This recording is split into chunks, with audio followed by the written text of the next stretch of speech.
noches, amigas y amigos de Canal 33. Les saludamos pues un miércoles más desde aquí, desde el restaurante La Estación de los Porches, en directo. Un clásico en los fogones madrileños, aquí en la zona de Entrevías, frente a Méndez Álvaro.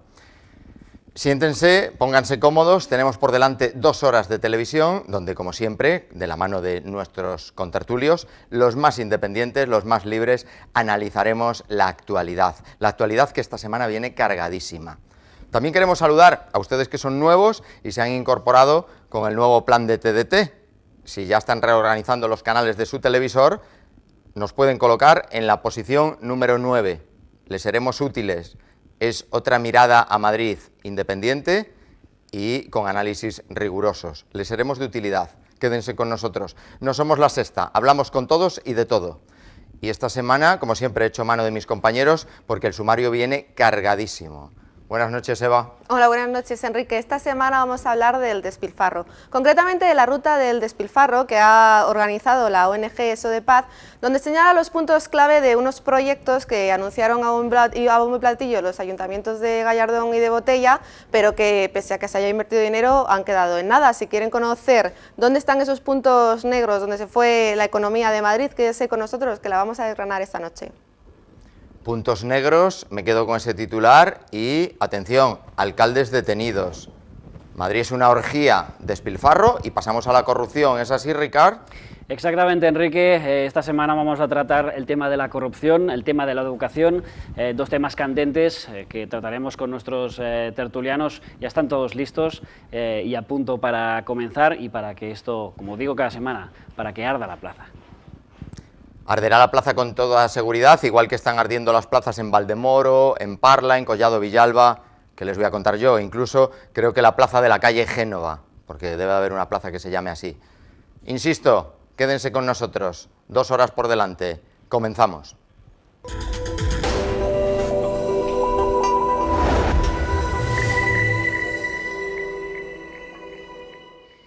Pues si os parece podemos ya empezar esta tertulia en llamas, de aquí de Tertulia Ciudadana, en la cual, como decía antes, vamos a empezar hablando de la operación Púnica y más tarde de la educación, un tema que está candente de verdad porque la semana pasada teníamos huelga estudiantil, movilizaciones y como siempre, el señor Ver últimamente está un poco más de perfil bajo, pero vamos, todo el daño digamos ya está hecho, así que tendremos que debatir todo eso aquí con nuestros tertulianos. Empezaríamos como siempre presentando a todos ellos, el primero de ellos, un clásico de la Plaza Ñamás, Rubén Herrero de Castro, bienvenido una semana más.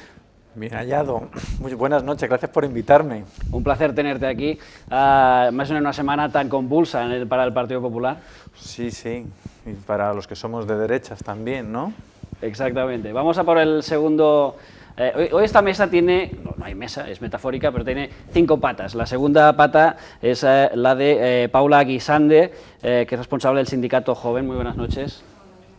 Bienvenida. Muchas gracias, gracias por invitarme. Un placer tenerte aquí. También estamos con Miriam Morales, que es secretaria de Juventud de España. Muy buenas noches. Hola, buenas noches. Muchísimas gracias por la invitación porque los jóvenes verdaderamente valoramos mucho estas oportunidades que nos dais de poder expresarnos.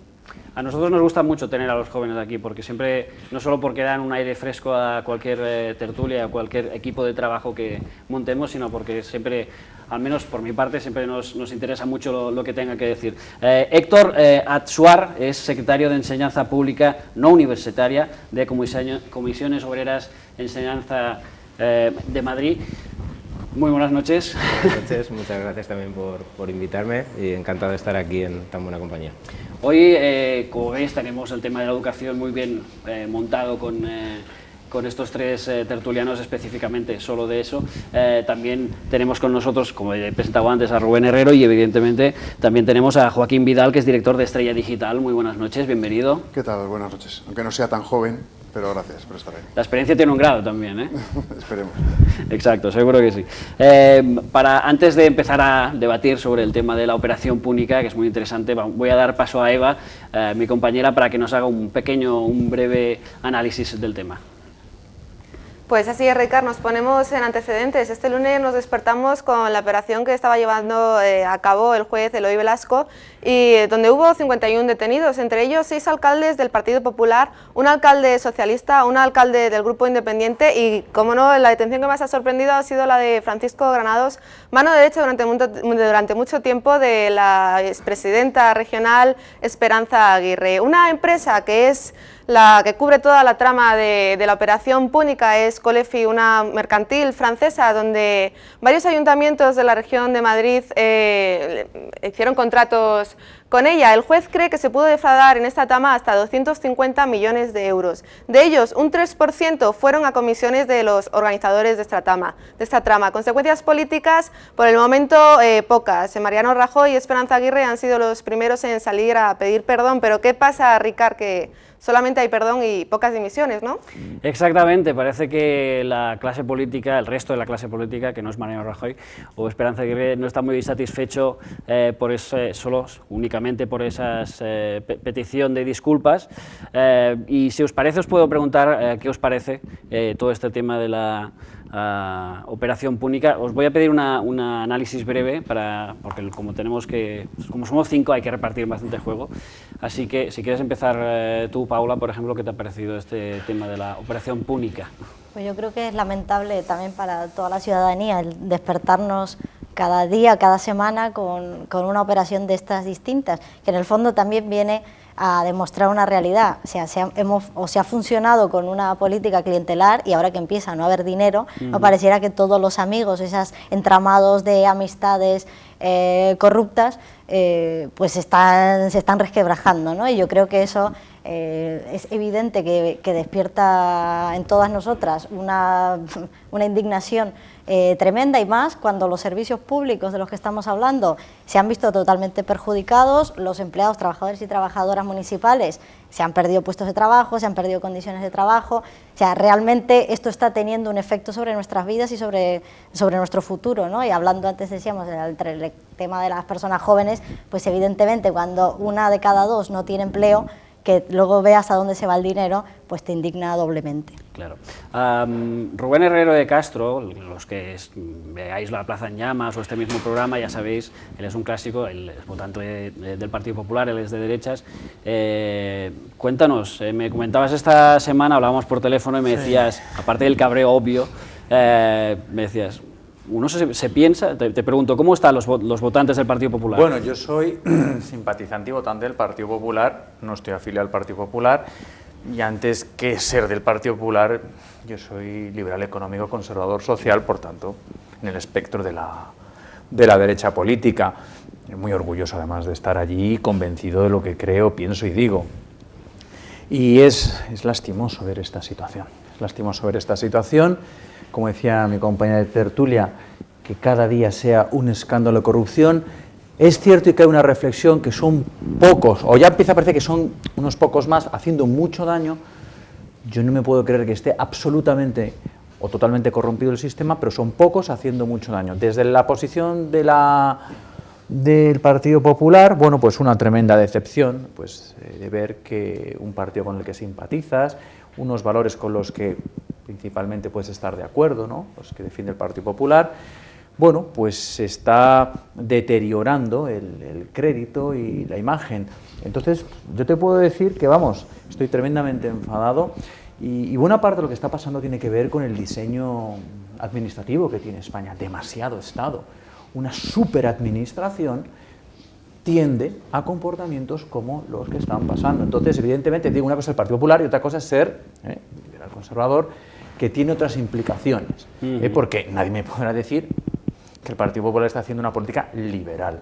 Está haciendo matices liberales cuando cabría exigirle mucho más. Yo personalmente creo que con otro diseño administrativo las cosas irían bastante mejor, con menos Estado ante todo. Y sí, estoy bastante enfadado y cabreado, pero siempre nos queda esperanza. Héctor, ¿tú cómo lo ves? Perdón, mi baluarte en estos momentos. Sí, pues tu baluarte colocó a muy buena parte de los detenidos. Se ha sentido avergonzada, lo ha reconocido y yo creo que dentro del partido debería ser una persona importante más de lo que es a partir de ahora. Luego tenemos este tema de Esperanza Aguirre porque tiene tela. Héctor.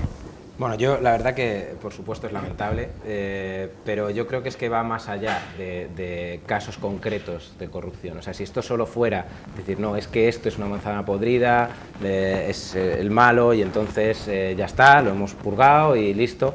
Si fuera solo eso, pues sería muy grave, pero yo creo que va más allá. El problema aquí es que las políticas, en contra de lo que dice mi compañero de tertulia, las políticas de privatización, liberales, de trasvasar dinero público a lo privado, todo esto en el fondo fomenta estas cosas. O sea, es una política general que, como luego veremos, también afecta a educación, en el cual a veces, digamos, no hay fraude o no es ilegal, simplemente es agresiva con la sociedad y los derechos de los trabajadores y de los servicios públicos, y otras veces directamente llega ya a una cuestión de ilegalidad, fraude, según nuestras leyes, ¿no? Entonces, a mí lo que me preocupa es que ahora todo esto que está saliendo, que lleva mucho tiempo, no es fruto solo de manzanas podridas, a mi modo de entender, sino que es fruto de líneas políticas globales, y eso es mucho más preocupante, y yo entiendo que por eso además la ciudadanía está muy indignada, porque si la ciudadanía pensara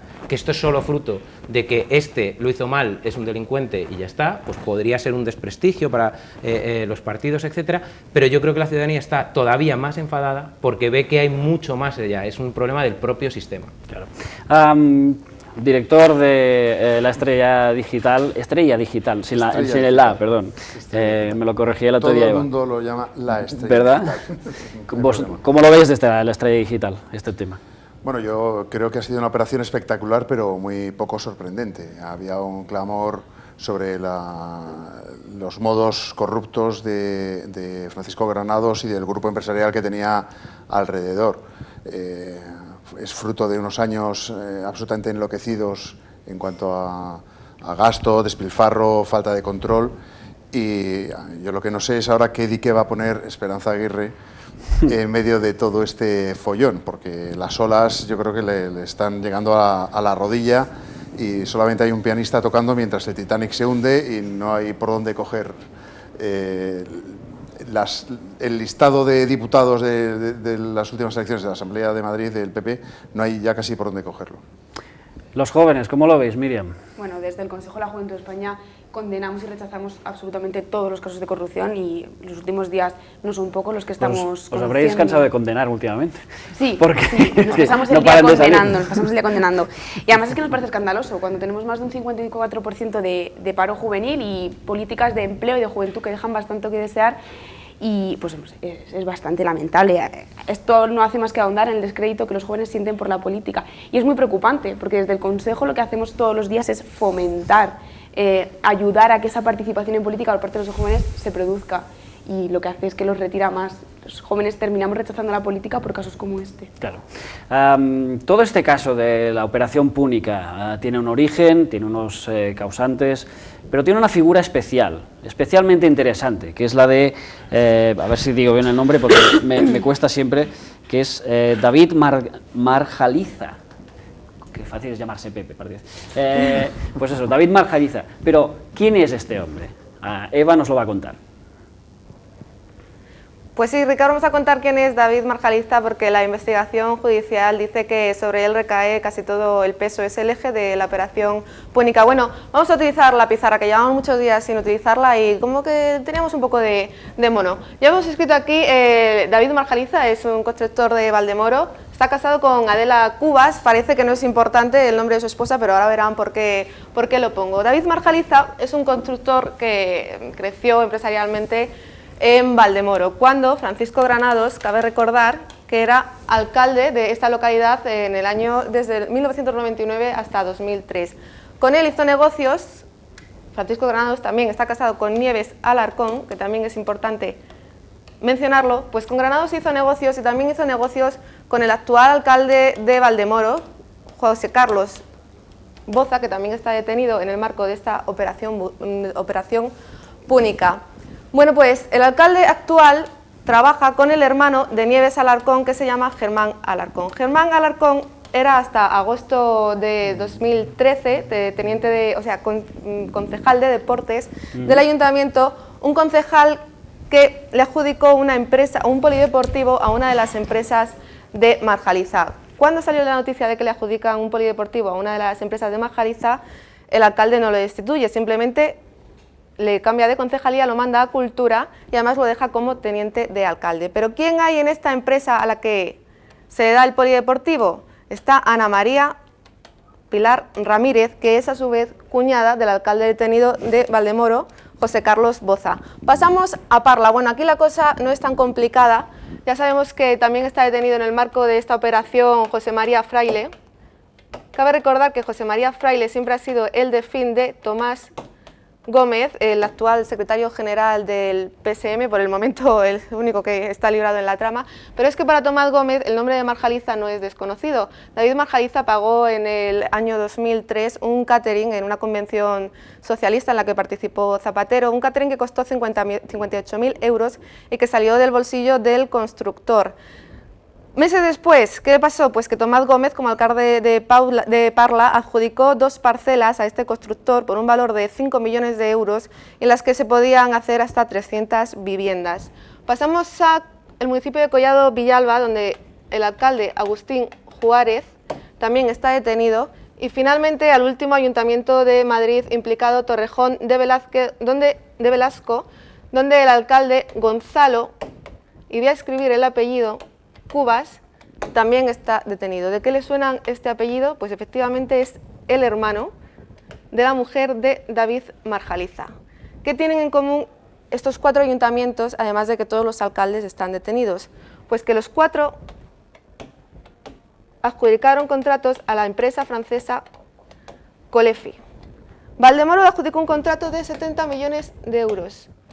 Parla le adjudicó un contrato de 54. Collado Villalba le adjudicó un contrato de 42 millones de euros y Torrejón de Velasco le adjudicó un contrato de 5 millones de euros. Limpiemos la pizarra, en total son 171 millones de euros, de los que los conseguidores de la trama se quedaron con el 3% de comisión. ¿A dónde ha ido este 3%?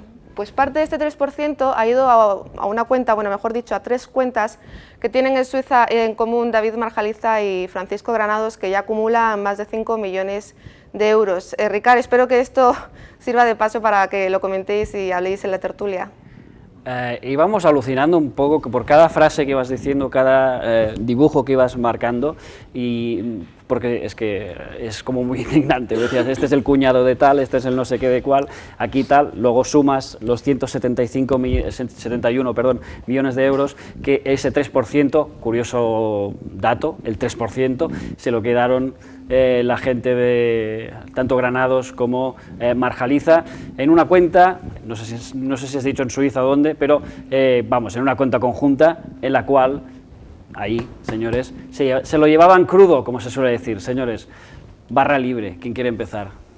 Bueno, aquí están Rubén. Todos los ingredientes ya, el nepotismo, la corrupción. Bueno, también en Cataluña, pues fíjate que te voy a contar, que tú ya no sepas, de la familia Puyol e hijos. A mí no me tienes que explicar nada, ¿no? Puyol e hijos, y bueno, y también pues la situación está afectando a toda España.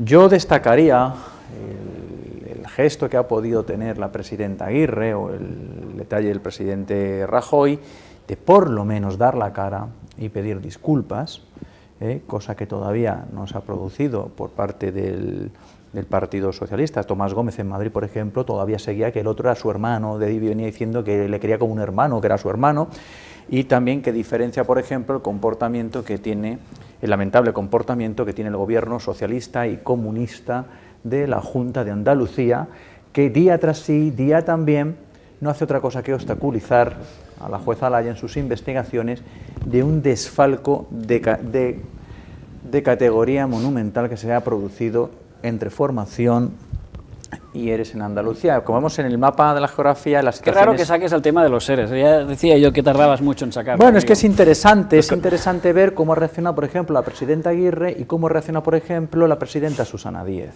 por ejemplo. Pero bueno, en son cualquier cuestiones. caso yo no dejaría tan libre de sospechas también a Esperanza Aguirre. O sea, nosotros hablando también del tema de juventud, aquí fue durante su gobierno que se cierran 101 órganos y espacios de participación, entre ellos el Consejo de la Juventud de la Comunidad de Madrid. Y siempre me viene a la cabeza, cada vez que sale uno de estos temas, una reunión que tuvimos en concreto con uno de los primeros, ¿no?, de estos imputados, que ahora es algo muy común, pero hace unos años, pues un par de años, no era tan común, parecía casi que ahí todavía nos alertábamos, ¿no?, este tipo de cosas. Y salía López Viejo, el consejero de quien dependía el ámbito de juventud en su momento, y lo que nos venía a decir cuando pedíamos cuestiones que no eran descabelladas, para el ámbito de la juventud, que estaba bastante desatendida, y lo que nos venía a decir es, ¿qué queréis? Pero es que si no hay dinero. Y luego cuando meses más tarde ves que el señor acaba imputado y siendo uno de estos de la trama del Orange, organizadores de eventos y demás, pues ya en ese momento, si hay algunos que no nos indignamos ahora, que venimos indignados de mucho antes, y que ahora parezca que es que Esperanza Aguirre es un caso aparte y una señora mucho más digna y honesta que los demás, pues mi experiencia es que durante su gobierno también ya se vivían estas cuestiones. O sea, que pero ya realmente no está es verdad, como en decía... ningún caso. A ver, no es solo una cuestión de estar implicada, pero resulta, como decían antes, o sea, realmente nos empezamos a encontrar que si empezamos a tachar, hay muy pocos libres de sospechas ahora mismo. Entonces, como decía Héctor, es verdad, es un sistema que fomenta este tipo de cosas, y al final, pues resulta que esto es la mafia, nos recuerda al Padrino, aquí todo es la familia, y lo mejor es estar cuanto más cerca del poder, pues pareciera que va a tener más rendimiento económico, ¿no? David. Joaquín. Perdón, no sé por qué te llamo David. David es Marjaliza, yo soy... Va a ser por eso, discúlpame. Bueno, Sí, yo no Joaquín. construyo nada, soy un Además creo que te he Marjas. llamado antes también David, así que discúlpame. No, bueno, es que realmente la exposición que habéis hecho recordaba a dos películas, ¿no? La familia, como bien dice nuestra compañera tertuliana, y Enredo, porque es verdaderamente espectacular cómo se enredan unos con otros y acaban los cuñados.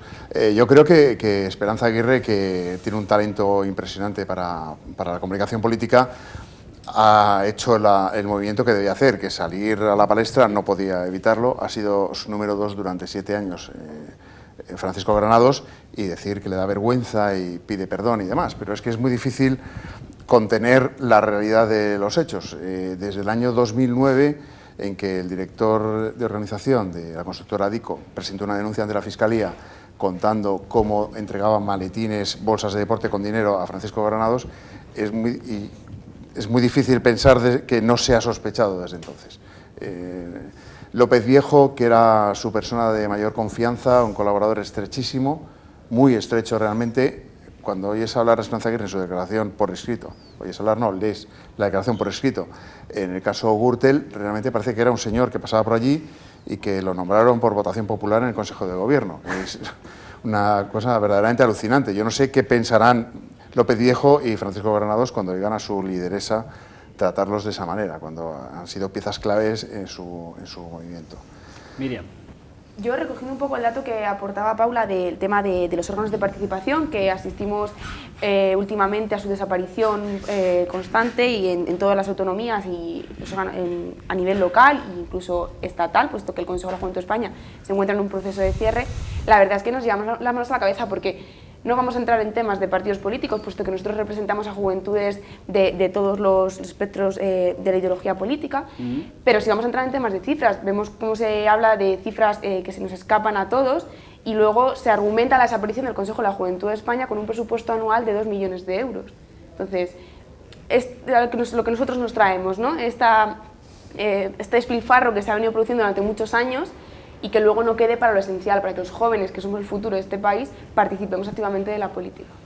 Sí, yo, retomando un poco eso, yo creo que si es que es una cuestión, a veces da la impresión de que realmente cosas tan absolutamente dantescas o pintorescas como lo que se ha dicho de el hermano, el cuñado, etcétera, si es que da la impresión de que lo que había era un sistema en el cual hay un uso de la administración pública o de los contactos con la administración pública para enriquecerse o enriquecer a la empresa de un amigo o determinados intereses. Entonces, lo que parece, porque eso hay veces que el problema es que se hace legalmente, entre comillas. O sea, hay sistemas en los cuales se hacen normativas para poder hacer concesiones a empresas privadas, que se hacen los concursos a su medida para que lo ganen ellas, y a lo mejor Hay veces que, como en los casos que están saliendo, pues es con maletines. Perdona que te corte. De hecho, por lo que en este caso de la trama no solo estaban hechas a medida, sino que en muchas ocasiones solo se presentaba esta empresa,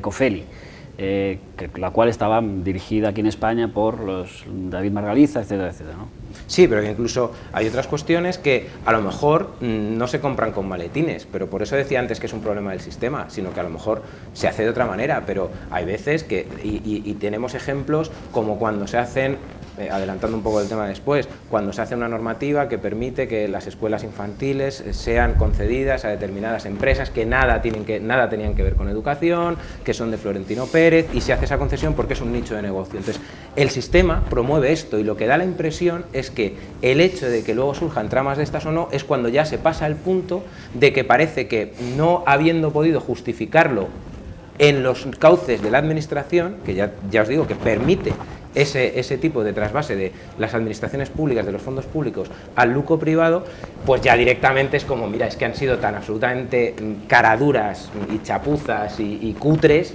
de que encima había todo esto detrás, que cuando se descubre pues parece que incluso pensamos que cómo puede ser alguien tan absolutamente, pues no sé, de país bananero en lugar de una comunidad como la de Madrid. Y todo esto,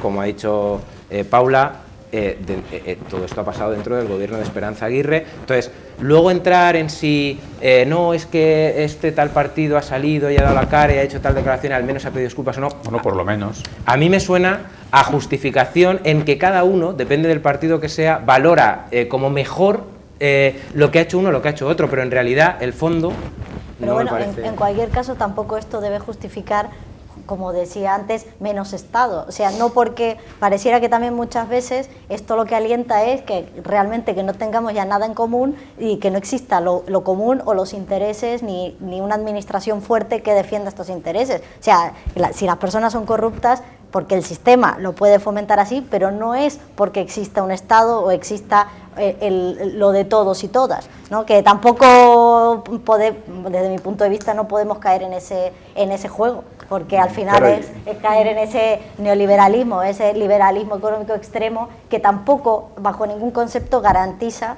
la igualdad de oportunidades, ni la igualdad de trato, ni que todos tengamos acceso, ni podamos ejercer nuestros derechos. Sí, de hecho sería todo lo contrario en realidad, porque de lo que estaríamos hablando es que precisamente el liberalismo lo que permite es este tipo de maniobras. No.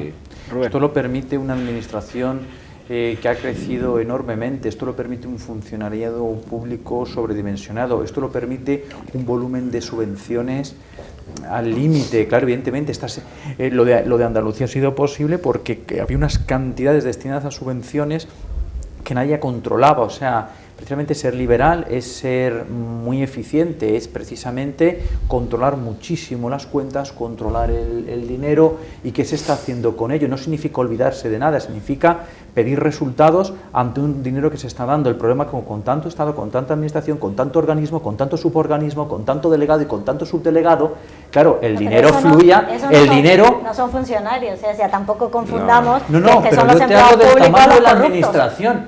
Pero y todos los organismos que se crean dependientes, ahí se crea un tamaño de administración que puede ser con funcionariado o los organismos que se crean. O miles de asesores y asesoras y que también son que colegas que cobran y del dinero público. Es que no tendría que suceder nada así. Son cosas distintas. No tendría ese que es suceder un nada. debate un poco peligroso, porque cuando tendemos a recortar en organismos, cuando tendemos a recortar en administración pública, terminamos haciéndolo en aquellos organismos, en aquellas instituciones que más independientes son, que más baratas nos salen y que al final son las que más molestan a los poderes políticos. Entonces, yo creo que es un debate complejo y que habría que ver muy bien a ver qué es lo que estamos intentando recortar y de dónde estamos intentando pegar el No, pero vamos a ver, un sistema que, por ejemplo, como el español, en algunos casos tetraplica un mismo cargo entre administración nacional, regional, local. Hay veces que ya el cargo se ha triplicado, incluso se ha multiplicado por 4 el cargo.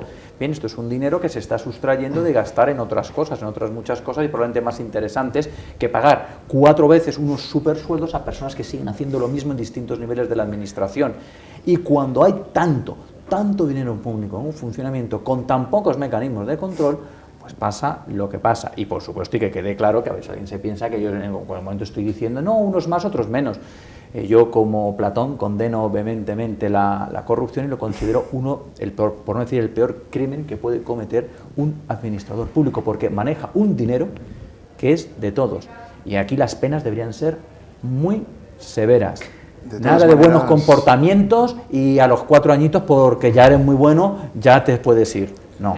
Joaquín, quiero preguntarte algo que quiero retomar, porque nos hemos ido por el debate liberal o público, que es un debate precioso, pero que, como seguramente lo vamos a tratar también en la próxima hora, en la próxima media hora con el siguiente tema, quería retomar un poco y preguntarte a ti, Joaquín, ¿te han satisfecho la petición de disculpas de Esperanza Aguirre y de Rajoy? Y luego,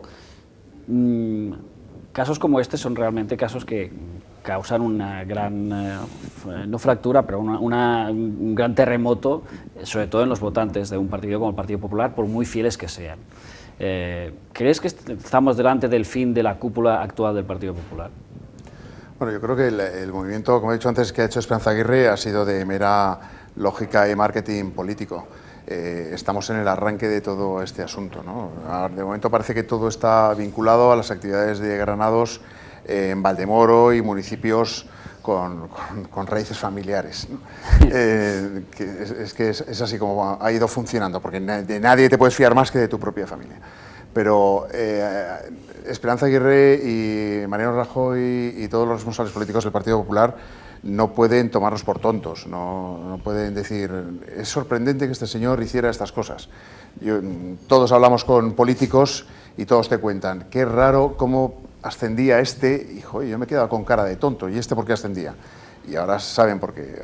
De repente aparecía uno con una chaqueta fabulosa. ¿De dónde saca un sueldo público para este tipo de chaquetas? Ya sabíamos que a Granados le habían quemado a su mujer el coche en el garaje. Descubrimos que su mujer tenía un Mini, muy buen gusto con los coches, pero que estaba a nombre de un constructor hoy detenido, Ramiro Cid Cicluna. Todo esto pasaba mientras Granados era consejero y se sentaba con Esperanza Aguirre. En el Partido Popular, cuando alguien se preguntaba qué ha pasado, pero qué es esto de que el coche esté a nombre de un constructor, esto es muy raro, decían, tiene un disgusto Francisco horroroso, no se puede hablar de eso. Lo llevan fatal. Entonces no había debate, no había discusión. No podemos pensar que Esperanza Aguirre, un animal político espectacular y una buena cabeza, una persona muy inteligente y muy hábil, se la daban con queso, gente como López Viejo o Francisco Granados u otros que pueda haber por ahí circulando todavía. No es satisfactoria la respuesta, es una respuesta de marketing político. Entonces, pregunto. ¿Perdón? Os lo pregunto a todos, pero ¿deberían dimitir tanto uno como el otro? Yo creo que Esperanza Aguirre está dimitida ya de la presidencia del Gobierno de Madrid, es candidata quizás in pectore a la alcaldía. Yo creo que debe asumir sus responsabilidades políticas y retirarse de la escena política definitivamente, no hacer amagos como hizo anteriormente. En cuanto a otro que me he preguntado sobre la desmovilización del votante del Partido Popular, se ha visto muchas veces como el votante del Partido Popular no se desmoviliza exactamente por casos de corrupción, sino por otro tipo de asuntos. Y lo que sí creo es que produce una gran desmovilización en general hacia los grandes partidos de todo el espectro político convencional y da una puerta de entrada a otro tipo de alternativas políticas que cuanto peor mejor, cuanto más caos de corrupción mejor les va a ir.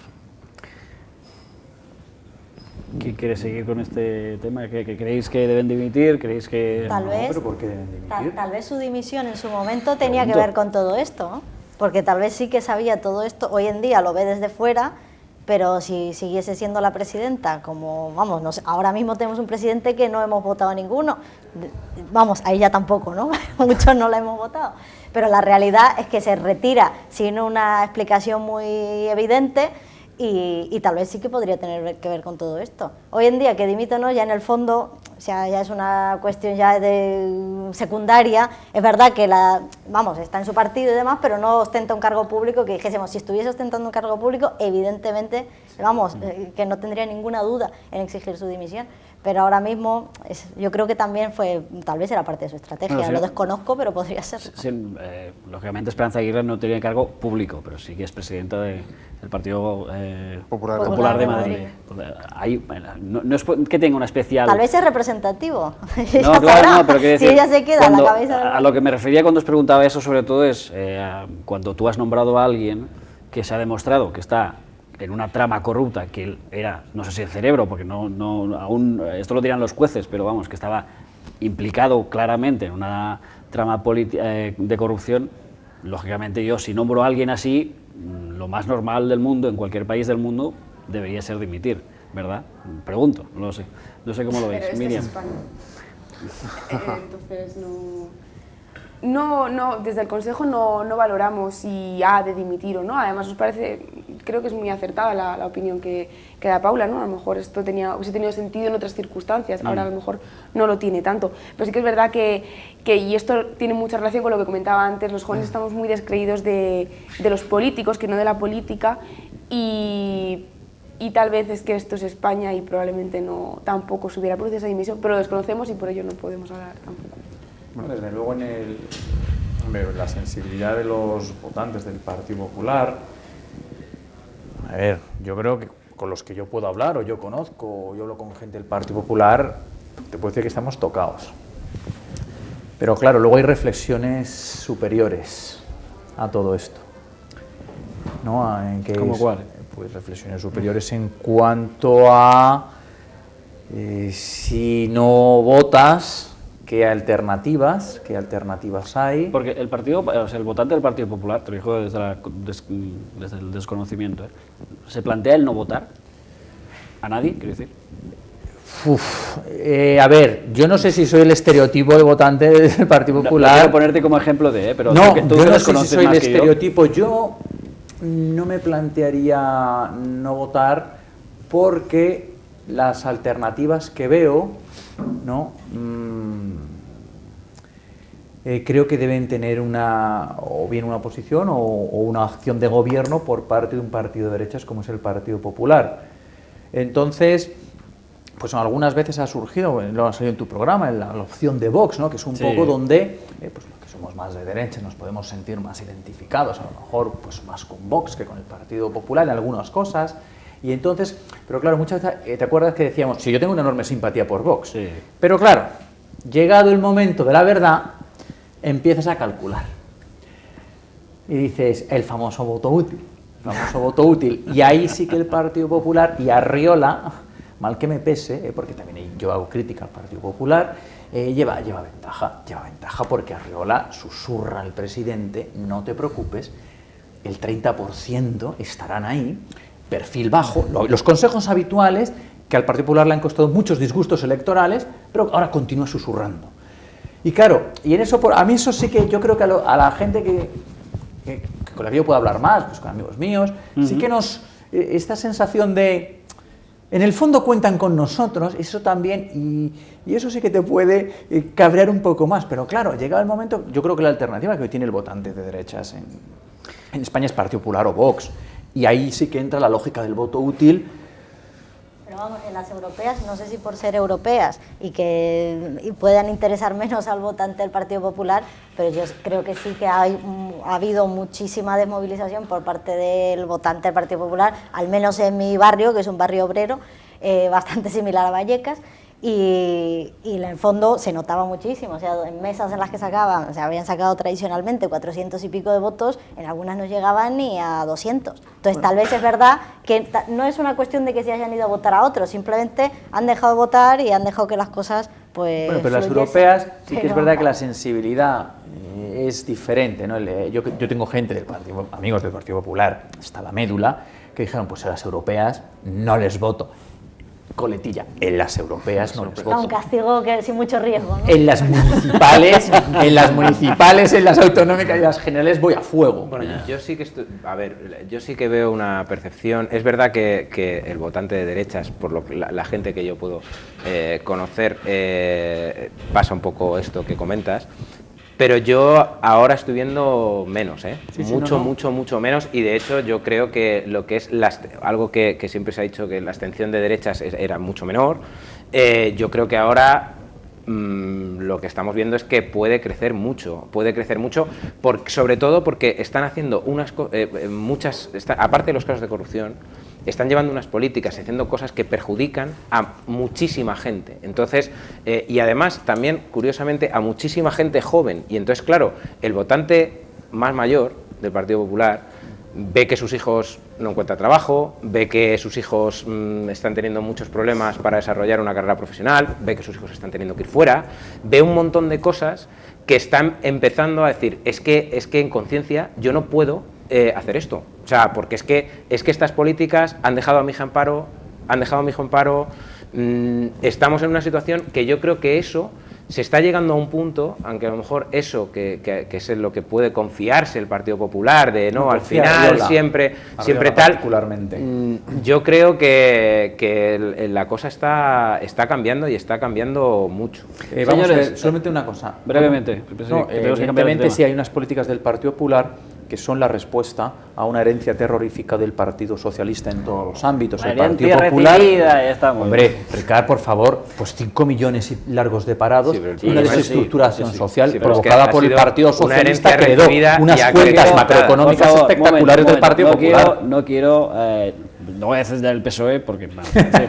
Vamos, valiente. Pero no, a ver, yo les voté 2 veces y ya con eso hice lo suficiente. No les volveré a votar. Pero en fin, a lo que voy, no quiero empezar ahora con un debate de si el PSOE no sé qué. Vamos a ir, si queréis, al tema de la educación, que es un tema muy importante también, y que el cual Eva nos va a presentar qué ha pasado en estas últimas semanas. Cambiamos de tercio, ahora toca la educación. La semana pasada, sin ir más lejos, hubo la primera huelga general, nacional de educación, convocada por el Sindicato de Estudiantes y también por la plataforma de afectados por las becas. Animaron a salir a todos, a profesores, a alumnos, a becados y a padres, y salieron por las calles de Madrid a gritar y a protestar. Razones tienen muchas, entre ellas pues que ya han echado a más de 45.000 estudiantes por no tener dinero para pagar la matrícula. Otra más, quieren cambiar las becas por préstamos bancarios y además bajar a 3 años el grado y subir a 2 los máster de pago. Creo que la pregunta es obligada, Ricard, ¿se está mercantilizando la educación? Ajá, buena pregunta. Se nota que te la he pasado en el guión. No, bromas aparte. Tenemos aquí 3 personas que representan mucho la educación, 4 contándote a ti porque tú eres profesor universitario. Y yo he estudiado mucho. Tú has estudiado mucho. Que oye, cuenta. Y quiero que me analicéis un poco todo esto, ¿no? Antes he empezado por ti, voy a empezar por aquí, ya que tú acabas de hablar. Miriam. Bueno, pues nosotros desde el Consejo de la Juventud venimos trabajando en temas de educación y sobre todo pues en los últimos tiempos venimos denunciando efectivamente esto, ¿no? Esta falta de oportunidades para los estudiantes, este aumento en las tasas. Venimos denunciando cómo muchos nos quedamos fuera de la educación universitaria y de la no universitaria, porque recordemos que las tasas no solamente suben en la universidad, y cómo esto profundiza en el problema también no solamente de la educación, sino también del desempleo. Tenemos, como ya he dicho antes, más de un 54% de paro juvenil y no estamos encontrando soluciones. Las políticas de juventud dejan mucho que desear, las políticas educativas dejan mucho que desear y las políticas de empleo también. Luego podremos, supongo, profundizar en el tema de la garantía juvenil, tema sobre el que el Consejo de la Juventud está trabajando muy intensamente y tenemos bastante que decir sobre ese tema. Luego lo tratamos, si queréis. Tú como hace rato que no hablas, que has estudiado mucho.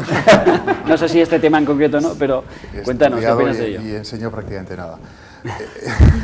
Bueno, la educación es tema central y tema muy sensible, como tú decías antes, porque afecta universalmente y transversalmente a toda la sociedad, clase alta, clase baja, trabajadores y no trabajadores.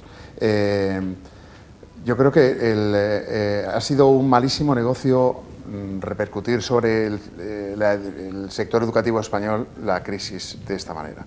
Es un malísimo negocio. Y yo creo que es un mal negocio no llegar a consensos en materia educativa y de políticas de educación, no solamente entre partidos políticos, sino entre comunidades autónomas. Porque no hay que olvidar que después de Sanidad, el de Educación es el ministerio más vacío de todo el gobierno de Rajoy. Me parece que la indignación está más que justificada. ¿Qué pensáis vosotros? Piensa tú si quieres, luego pasamos a Rubén.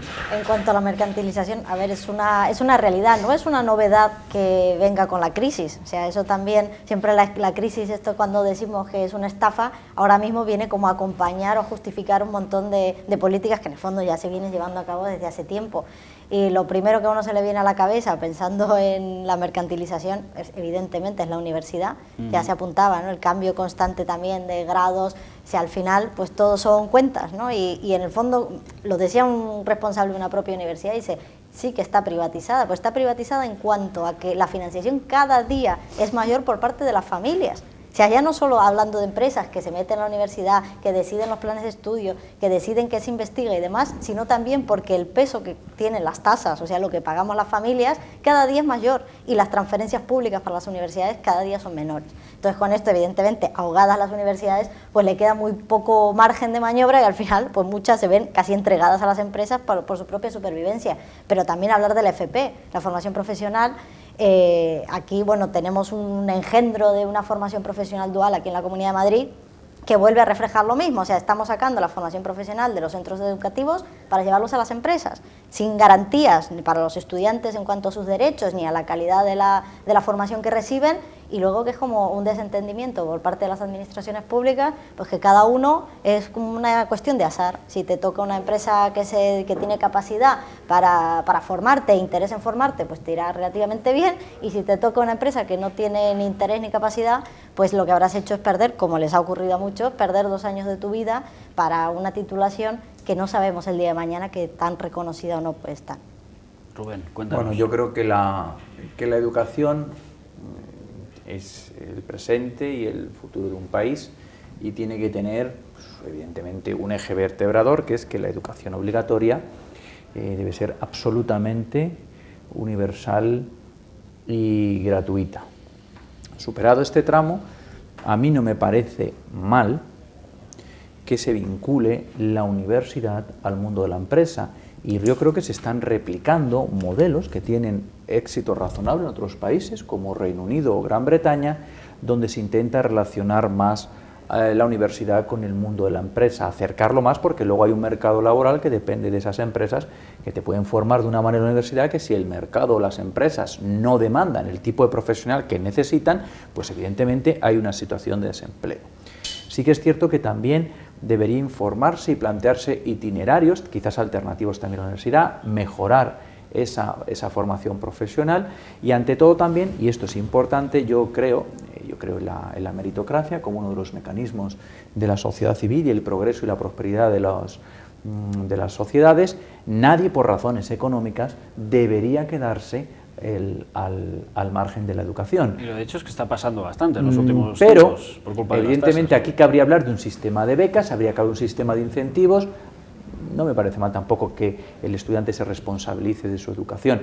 Y lo que también es importante es que algunas personas que no están en esa situación, que por una razón económica se ven obligados, queriendo, a no poder ser parte, yo creo que habría que habilitar un sistema de incentivos, un sistema de créditos muy flexibles, por ejemplo, y también yo creo que, en cambio, los que sí pueden contribuir deberían ser responsables y contribuir en la medida que puedan al sistema educativo y también al sistema sanitario. Es decir, si puedes contribuir, contribuye. Claro, es que para eso ya pagamos impuestos, ¿no? Se supone que uno de los fines, pero es que no hay dinero, es... de verdad, es que ya le gustaría a todo el mundo. No, ya vemos a dónde se va el dinero, lo veíamos antes. No, claro, es que no hay dinero. No, claro, porque también el sector público está muy ocioso y tiene que hacer muchas cosas que no es emplear el dinero en lo que debe. El Plan E, por ejemplo, pues se despilfarraron cuántos miles de millones en pintar 4 alambradas simplemente para salvar la cara del desempleo 3 meses. Si con ese dinero se hubieran hecho muchas más cosas, otro gallo hubiera cantado, pero claro, es que el sector público en ocasiones también funciona como le apetece. Entonces, ejemplos de mala gestión son incontables. El Plan E, de alguna manera, se considera que pudiera ser una manera de maquillar datos de desempleo, pero también ahora asistimos al plan de garantía juvenil, que desde algunas entidades juveniles venimos denunciando que precisamente eso es una manera de maquillar datos de desempleo. Pan para hoy, hambre para mañana, que decimos. Me parecía muy interesante, y aprovecho esta intervención, que comentaba esta relación de la universidad y la empresa, ¿no? Que de alguna manera son las empresas las que luego van a dar trabajo a aquellos que salen de la universidad, y repito, no solamente la universidad, no todos los jóvenes estamos en la universidad, no todos los jóvenes son universitarios. Pero es que yo creo que al final a quien corresponde de alguna manera adaptar la oferta y la demanda es a gobiernos, entidades juveniles, entidades educativas, no a las empresas. Las empresas han de quedar fuera de ese circuito, por lo menos en ese momento. Pero tú que hablas de estatalizar la economía. No, vamos a ver, de alguna manera, ¿a quién le corresponde Si ese me acabas de papel? decir que es el gobierno quien debe dictaminar las condiciones de qué es necesario o no, eso se llama estatalizar la economía. Eso se llama... Yo no lo llamaría así, pero sí que creo que el gobierno debe jugar un papel importante a la hora de alguna manera, regularizar o establecer qué es lo que se necesita y qué no, y ponerlo en común Pero- con las entidades sociales. educativas. Es que los políticos no tienen que intervenir en la economía. Eso es Cuanto otro más debate. intervienen los gobiernos en la economía, decía Ronald Reagan, o sea, es que, por favor, Tú cuando el eras gobierno, muy lejos, has dicho vamos muy lejos. cuando el gobierno diga estoy aquí para ayudarte, No sal tienen- corriendo. no tienen que intervenir en la economía, excepto cuando las empresas o las entidades bancarias la pifian mogollón, que entonces hay que rescatarles. Entonces sí queremos intervención. Porque necesitamos rescate- rescatar. A ver, yo con lo que quería quedarme, no es que tú digas, no es que la empresa no tiene que estar, no, lo que tiene que ver es que una empresa siempre va a tener unos intereses, digamos, no por el bien común, ¿vale? Va a querer ganar beneficio. Lo que decía Paula, de que dependiendo de la empresa en el que le toque hacer la FP dual a un estudiante, puede resultar que diga, no, si es que yo lo que quiero aquí es trabajadores que me hagan las cosas, pero tampoco me interesa mucho enseñarles nada, porque lo que quiero es, bueno, pues algo barato, como determinados sitios los becarios. Entonces, claro, si eso se produce, claro, ahí sí que tiene que ser un sistema educativo, tiene que garantizar una formación, y una formación con garantías de poder incorporarse a un mercado laboral, de dar un valor añadido al trabajo. O sea, queremos trabajadores, no queremos, como muchas empresas, simplemente mano de obra barata. Lo que queremos es trabajadores formados, que den ese valor añadido a su trabajo y que mejoren el mercado de trabajo español. Entonces, en ese sentido, entiendo que iba la intervención de la compañera. De todas maneras, me quedo con algunas cuestiones que has dicho, que es verdad que has dicho cosas que no están y no son la política de, por ejemplo, las administraciones educativas ahora del Partido Popular, ni a nivel del Ministerio, ni a nivel de las comunidades autónomas, y en este concreto en la de Madrid. Tú has dicho que la educación obligatoria tiene que ser universal y gratuita, por ejemplo. Cuando hablamos hay una mercantilización clarísima de la educación y de la formación. O sea, parece ser que ahora eso es un poco el nuevo nicho de negocio que, a falta de otros que se han derrumbado, ahí está la cuestión, y ahí están las concesiones, ahí está el dinero. Entonces, lo que se está haciendo ahora mismo, básicamente, es una cesión de fondos públicos a la gestión privada. Concertada en algunos casos. Bueno, concertada es gestión privada. No, perdona. No, la gestión es privada. La gestión es privada. No. Lo único que pasa es que está sostenida con fondos Si la públicos. escuela concertada no existiría la universalidad de la educación, y lo sabes muy bien. La historia es que se está haciendo una cesión indiscriminada, además en muchos casos con con intereses ideológicos, además, parcelas destinadas a centros públicos se están cediendo a órdenes religiosas para que con fondos públicos hagan un determinado tipo de educación. Nadie te además. obliga a llevar a tus hijos, son No, centros donde sí, hay una cuota. sí, Pero si le obligan a pagarlos. No te obligan a pagarlo, no, perdona, sí, porque porque impuestos, son está fondos claro. públicos. No, se está perdona, luego sosteniendo, el centro no, se tiene- está no, sosteniendo no, con no. fondos. No, hombre, Esos si está centros están sostenido ahorrando dinero a la administración. A ver, si está sostenido con fondos públicos, lo estamos pagando todos. Y además un determinado tipo de centros, y sobre todo se construyen muchas veces.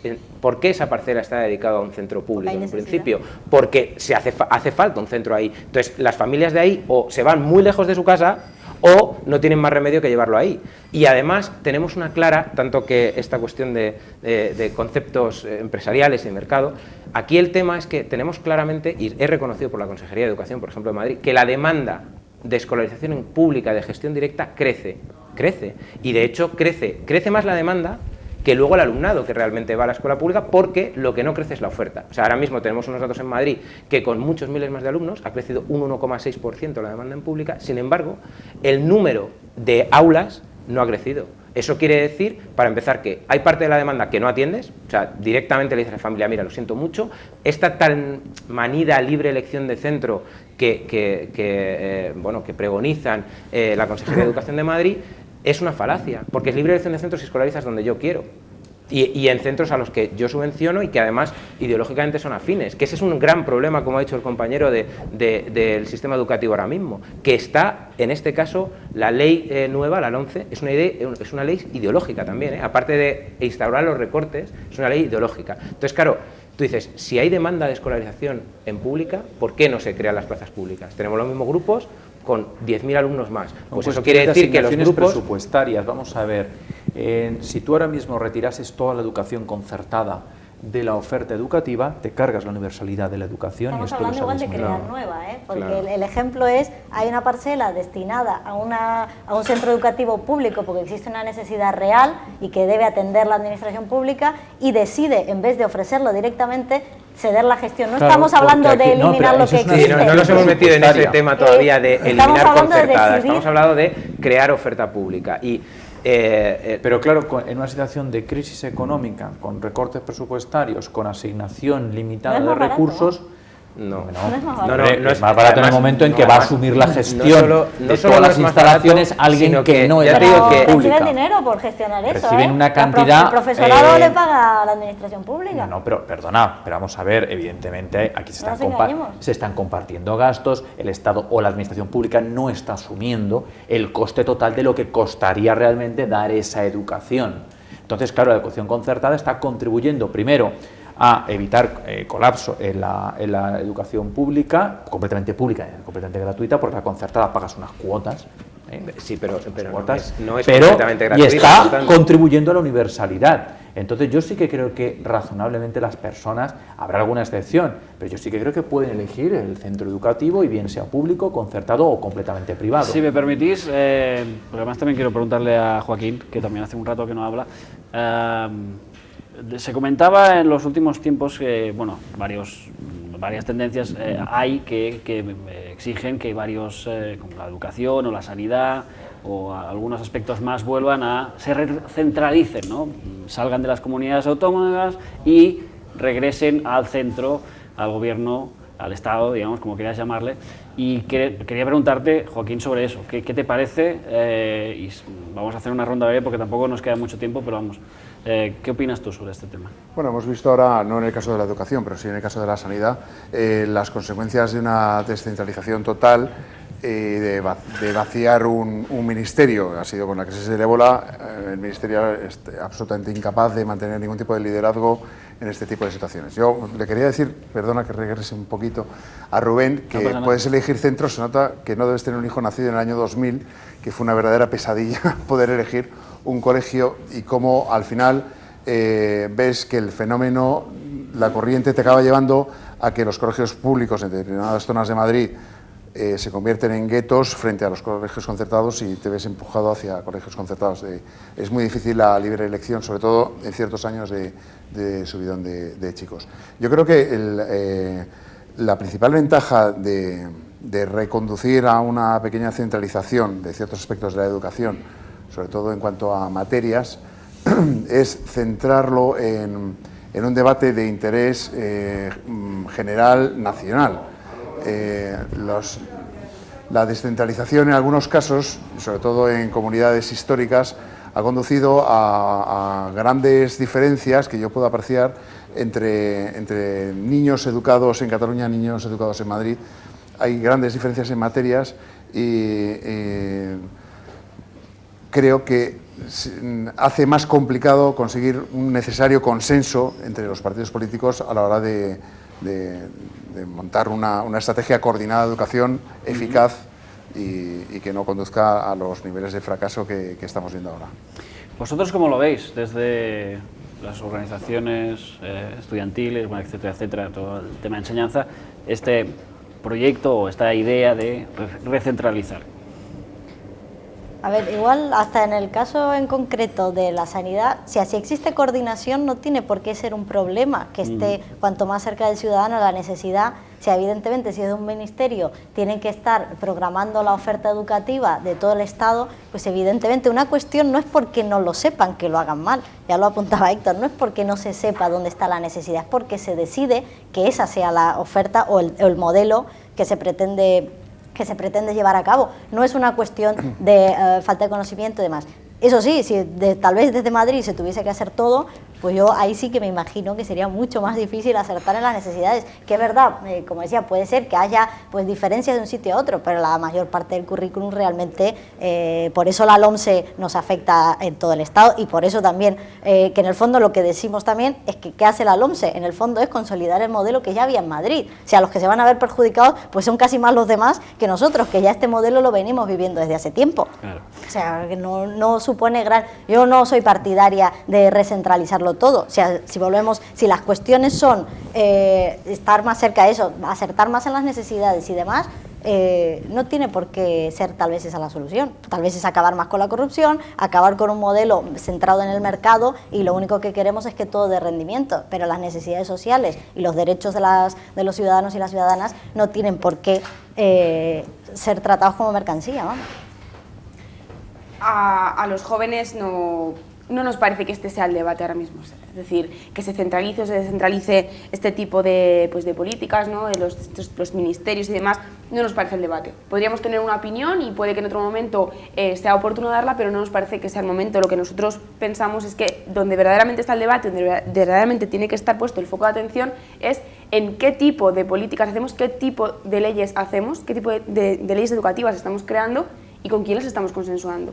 Estamos teniendo en cuenta a todas las partes, estamos teniendo en cuenta a agentes sociales, estamos teniendo en cuenta a consejos de la juventud autonómicos, estatales, estamos teniendo en cuenta lo que nuestros socios europeos nos dicen, y yo creo que ahí es donde verdaderamente está el debate. No nos estamos sintiendo escuchados y nosotros es la reclamación que hacemos. A Rubén y a Héctor, como son los que se enrollan más, les he dejado por el final para decirles que tienen 30 segundos cada uno para decir lo que quieran para acabar. Correcto. A Rubén y luego a Héctor, venga. Respecto de la educación, pues mira, antes recogiendo una cosa que tú comentabas, yo acabo de proponer en un cuestionario de tutor de prácticas que me han pasado, ¿qué se podría hacer? Pues yo he dicho, por ejemplo, emplear mejor eficientemente ese dinero, incentivando a las empresas a darles una mejor formación, incluso incentivándoles a su primera contratación en condiciones estables y, por supuesto, dignas. Y yo lo acabo de proponer como tutor de prácticas en la Universidad Complutense, decir, bueno, pues esto se podría hacer. Yo creo que el dinero en educación, como en todos los ámbitos, se tiene que utilizar de forma eficiente, y ante todo tiene que haber organismos y mecanismos de control. Sí, yo soy partidario de una filosofía que se llama el conservadurismo compasivo, que quiere decir que es compasivo y hay que ayudar a la gente, no hay que dejarla nunca atrás, hay que apoyar a la gente, pero es conservador pedirle resultados por todo aquello que se puede ayudar o se puede dar. Y en este sentido yo creo que nadie debe ser dejado atrás nunca por una cuestión de falta de recursos, pero se le debe pedir pues unos resultados académicos y se debe pedir un resultado al dinero que el Estado le puede estar aportando a su formación.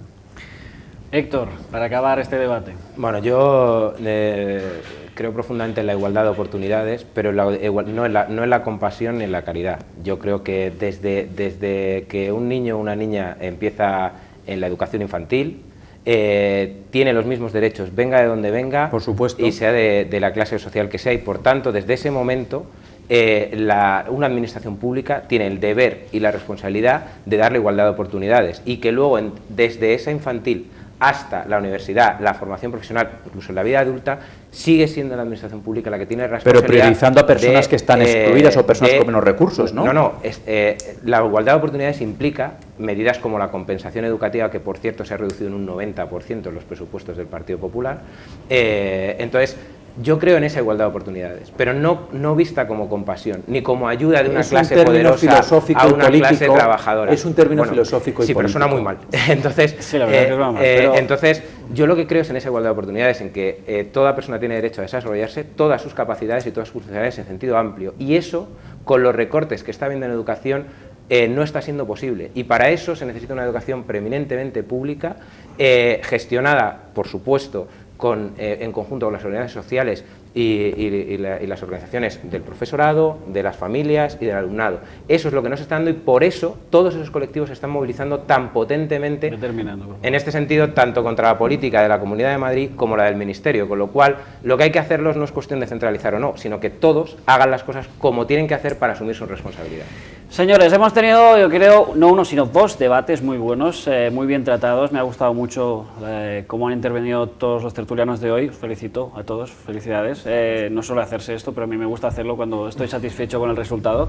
Así que espero que también en la televisión, los que estáis viendo la televisión, Canal 33, Tertulia Ciudadana, hayáis disfrutado también. Ahora no os vayáis porque ahora en breve, ahora tenemos una paradita muy breve para quitarnos los micros, volver, etcétera, etcétera. Y en nada estará aquí Enrique Riobó para hablar de el despilfarro, es que no me salía la palabra, pues eso, el despilfarro que se ha producido en los últimos años, no solo aquí en la Comunidad de Madrid, sino en toda España. En fin, volvemos enseguida, no os vayáis, amigos.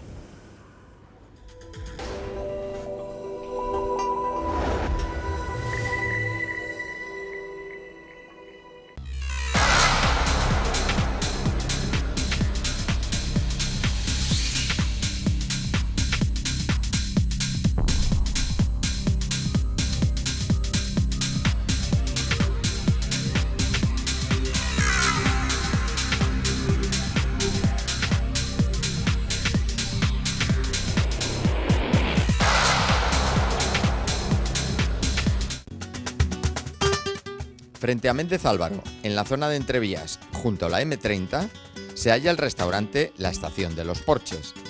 Es un clásico en los fogones madrileños. Calidad y buen precio son sus señas de identidad. Pero además, en La Estación de los Porches, cena con espectáculo todos los días.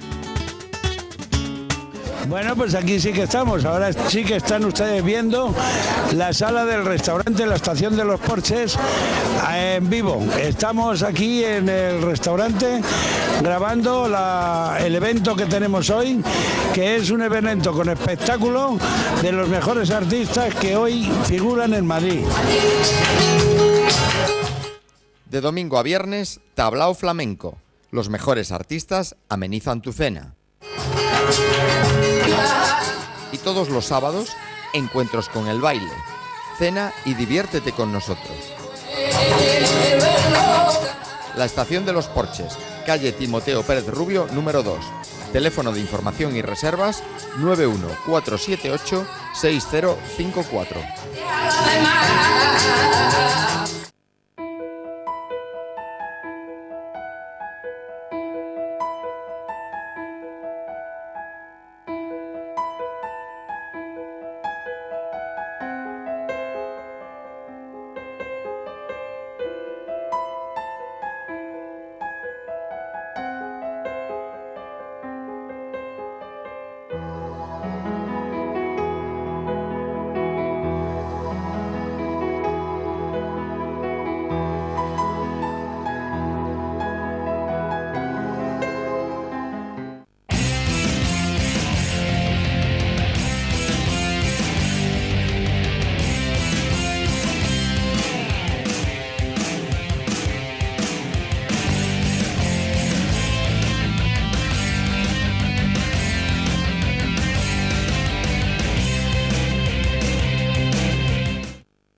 Pues continuamos, unos minutos que pasan de las 10 de la noche. Vamos a hablar ahora del cráter, veo, de Vallehermoso, el golf de Chamberí. Si antes hablábamos de corrupción, lo que nos faltaba ahora, el despilfarro. Hay varios contertulios y los vamos a ir presentando. A mi izquierda, no podía ser de otra manera, Raquel López, concejala de Izquierda Unida en el Ayuntamiento de Madrid. Buenas noches, Raquel. Buenas noches. Luego recordaremos, porque además es candidata en las primarias de la organización Izquierda Unida, recordaremos el calendario y cómo va a estar Estoy así de loca, sí. No, bueno, uno cuando tiene unos ideales va por ellos, sí, ¿no? Hombre, y tanto. También nos acompaña Lourdes de la organización SODEPAZ y yo te pregunto, para explicarlo a nuestros telespectadores, además de darte las buenas noches, ¿qué significa SODEPAZ?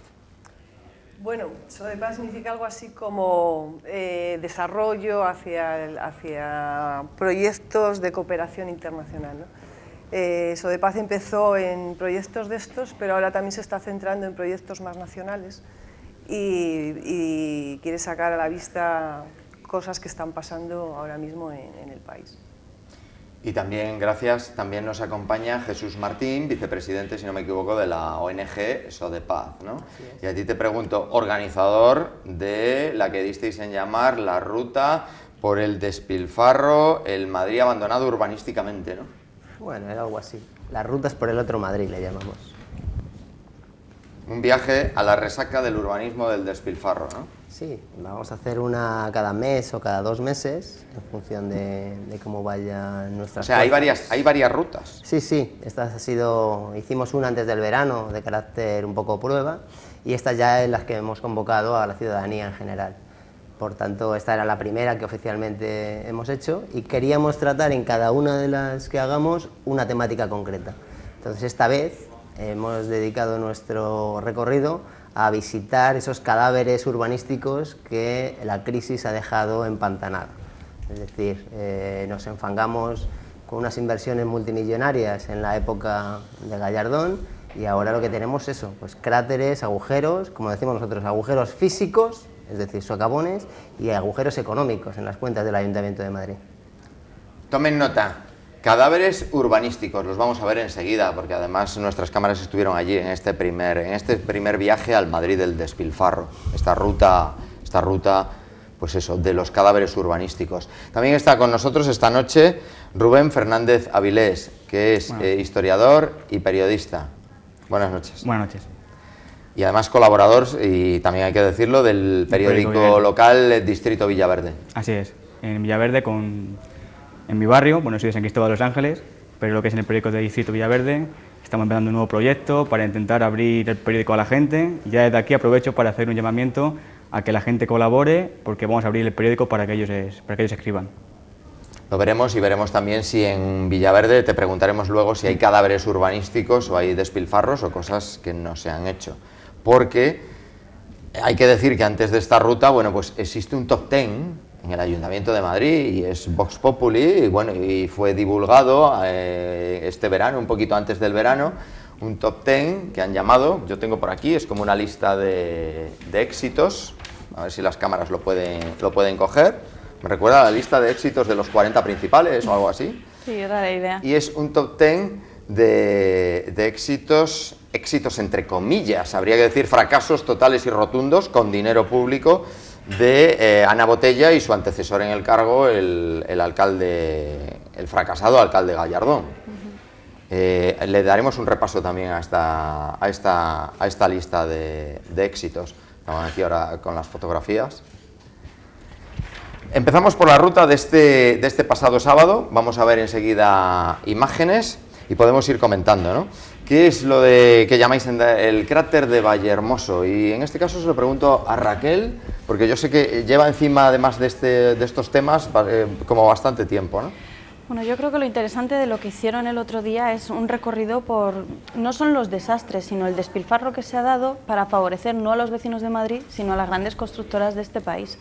Hoy tenemos pues podemos rondar una cifra de 1.000 millones de euros que nos hemos gastado en unas infraestructuras que no está utilizando nadie, algunas están acabadas, otras no se sabe muy bien qué es lo que vamos a hacer cuando gobernemos, porque vamos a gobernar, porque están en un estado lamentable, pero sin duda, y resaltar fundamentalmente, que esto ha favorecido los intereses del capital en la forma de las grandes constructoras de este país, no a los vecinos. Los vecinos siguen sin dotaciones y se dan pues imágenes como las que vamos a ver del socavón de Vallehermoso o lo del centro de convenciones, que lo recogíamos muy bien en el top 10, que decía el PP que iba a ser un sol naciente que emergía entre las torres de la Castellana. Por fuera de la lírica, lo que tenemos pues son andamios y un despilfarro que nos ha llevado a una deuda que es inasumible para los madrileños, que nos ha hipotecado por generaciones, y que estamos hablando de que tenemos un ayuntamiento paralizado por una deuda que ha contraído Gallardón muchísimo antes de que llegase la crisis a este país. Y ahora, según lo que dices, le pregunto a Jesús, ¿cómo surge la idea de hacer esto de la ruta por el otro Madrid? Y diríamos que hay también muchos Madrid desconocidos, en este caso por los cadáveres urbanísticos.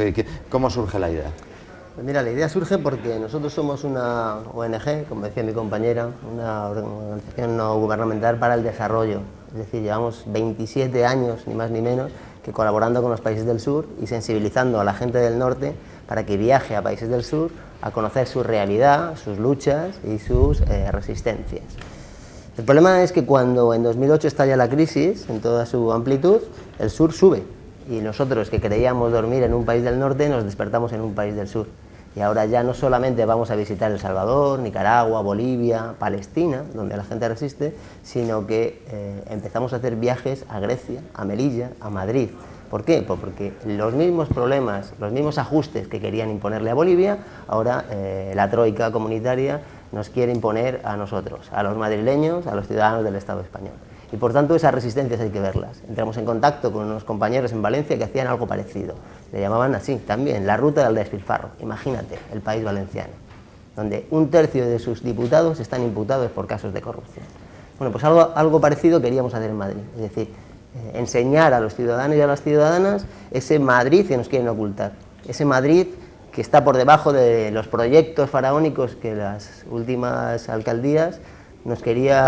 Estamos viendo, perdona que te interrumpa, Jesús, sí, claro. Estamos viendo ahora mismo el estadio de Vallehermoso.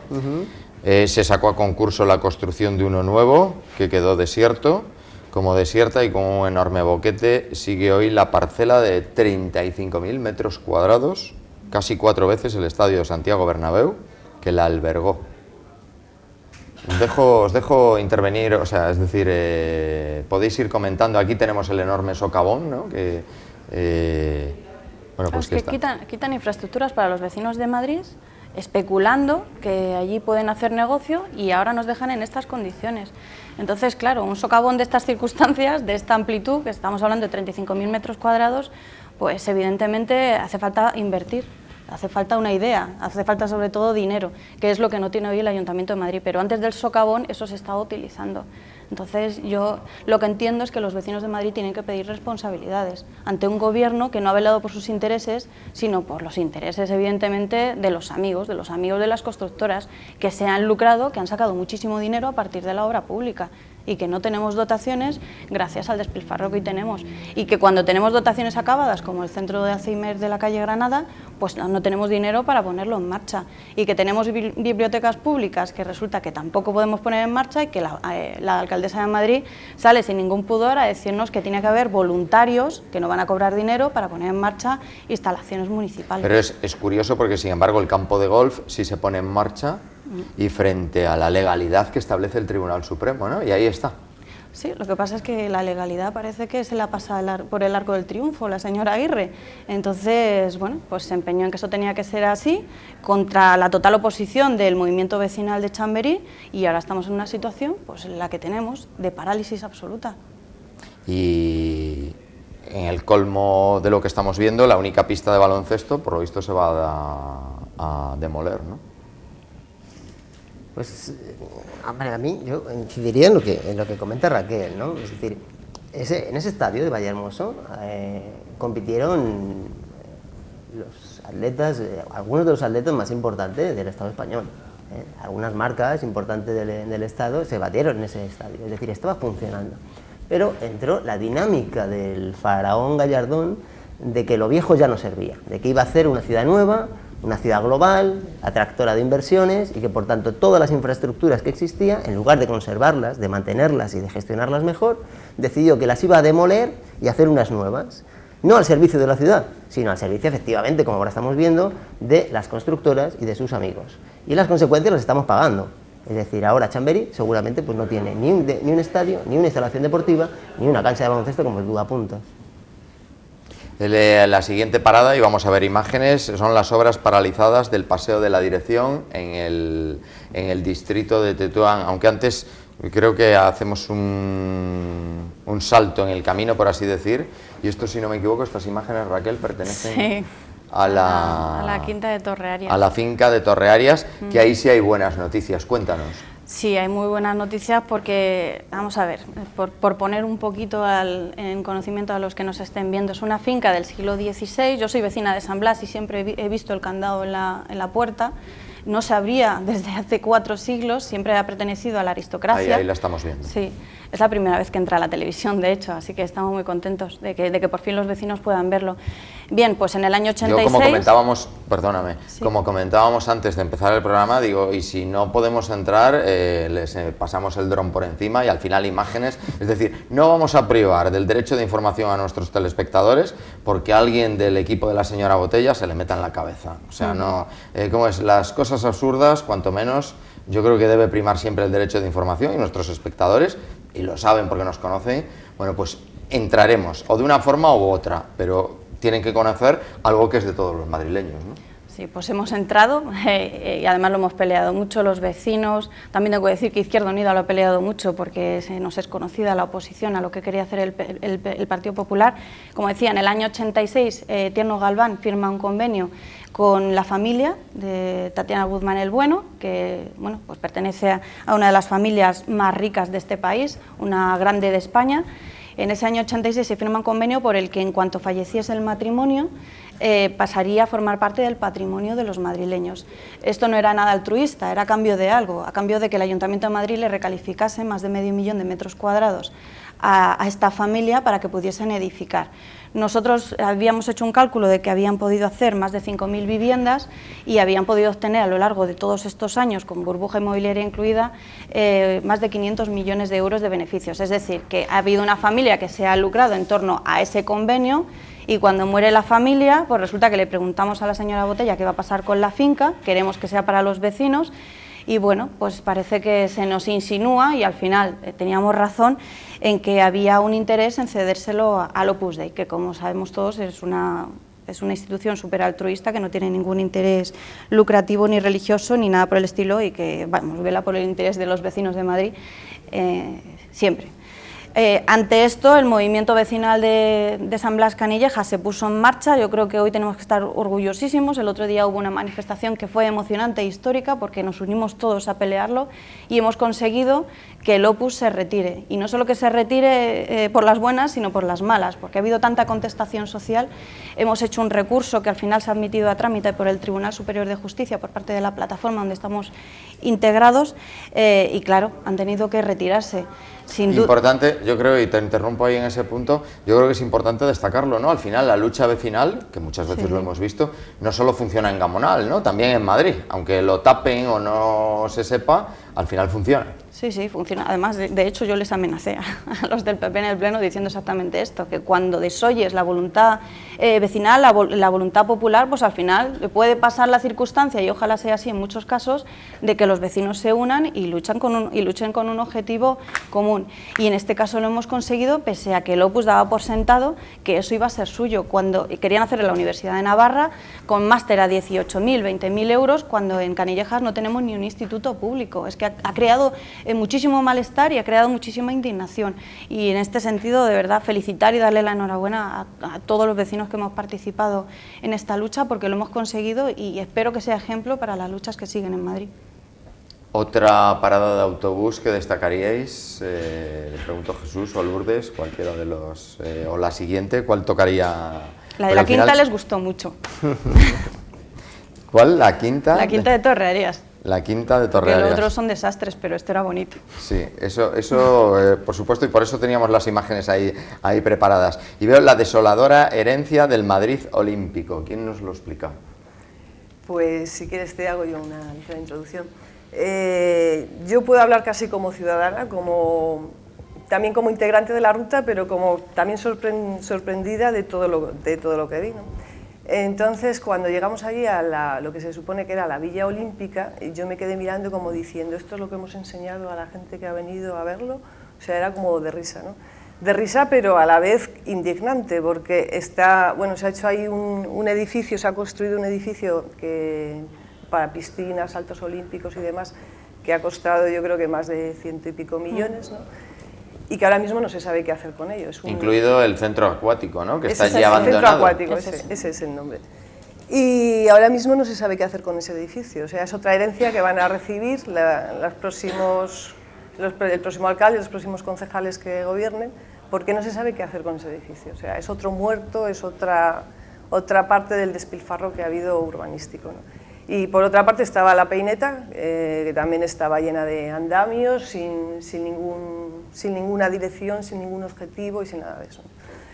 Detrás de todo eso, yo creo que también había la construcción de un montón de viviendas que iban desde esa zona hasta el aeropuerto. O sea, que no es que fuera la Vía Olímpica, siempre hay un motivo de construcción inmobiliario privado y enriquecimiento. Estamos viendo, yo no sé esto, ¿que es un paisaje lunar o esto es Madrid? ¿O? Ahí es donde pues hay una parada de metro, que lo alucinante es que el metro ha llegado ahí pensando que íbamos a ser olímpicos y hay una parada de metro donde a lo mejor pues hay 2 vecinos que acuden todos los días. Ese es el centro acuático cuyo mantenimiento está sin acabar. Y hay que pagar, es que sí, claro. hay que pagar todos los años, evidentemente, ¿no?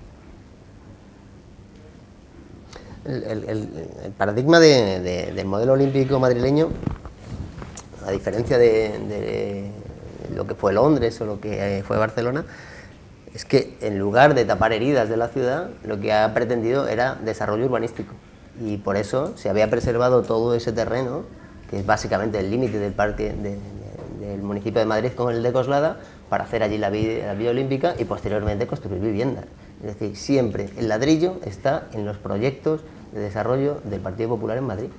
Y ahora nos tenemos que comer todo esto. Es decir, un edificio sin dirección, sin gestión, con mantenimiento caro y unos terrenos que al final vuelven a ser otra vez puestos al mejor postor a nivel de desarrollo puro y duro del ladrillo. Bueno, y ahora va la Atleti, a la Peineta. Sí, estábamos viendo ahí, evidentemente, un montón de grúas torre y la Peineta, ¿abandonada está o cómo? No, está en obras porque la Atleti se traslada ahí. Imagino que en 2016, si todo va bien... Pero se ha ido aplazando, ¿no?, la fecha... Sí, se ha ido aplazando porque no se ponían de acuerdo con el convenio, pero bueno... Pues yo les pediría a mis compañeros que nos pusiesen la fotografía o la imagen, porque parecía, son unos paisajes un poco fantasmagóricos, ¿no? Parecía aquello un paisaje lunar y ahora yo creo que es la Peineta a medio hacer y llena de grúas torre, ¿no? Sí. Claro, yo quería hacer además un apunte, porque sería muy interesante, aparte de la ruta esta en paralelo, hacer una ruta por el Madrid que ha provocado este Madrid de despilfarro. Es decir, que en Madrid se haya derrochado millones y millones provoca que en otra zona de Madrid no haya nada. Por ejemplo, que en Madrid se haya gastado 192 millones de euros en el centro acuático provoca que en otras zonas, como por ejemplo en San Cristóbal de los Ángeles, tengamos una piscina que han estado construyéndola más de 10 años, que la inauguraron justo antes de las elecciones como reclamo electoral y que está a medio acabar. Es decir, está vallada, la piscina está hecha, pero la piscina tenía también una serie de instalaciones deportivas que están valladas y sin hacer. Es una piscina de verano que en verano no se abre porque la cúpula está rota y no la arreglan.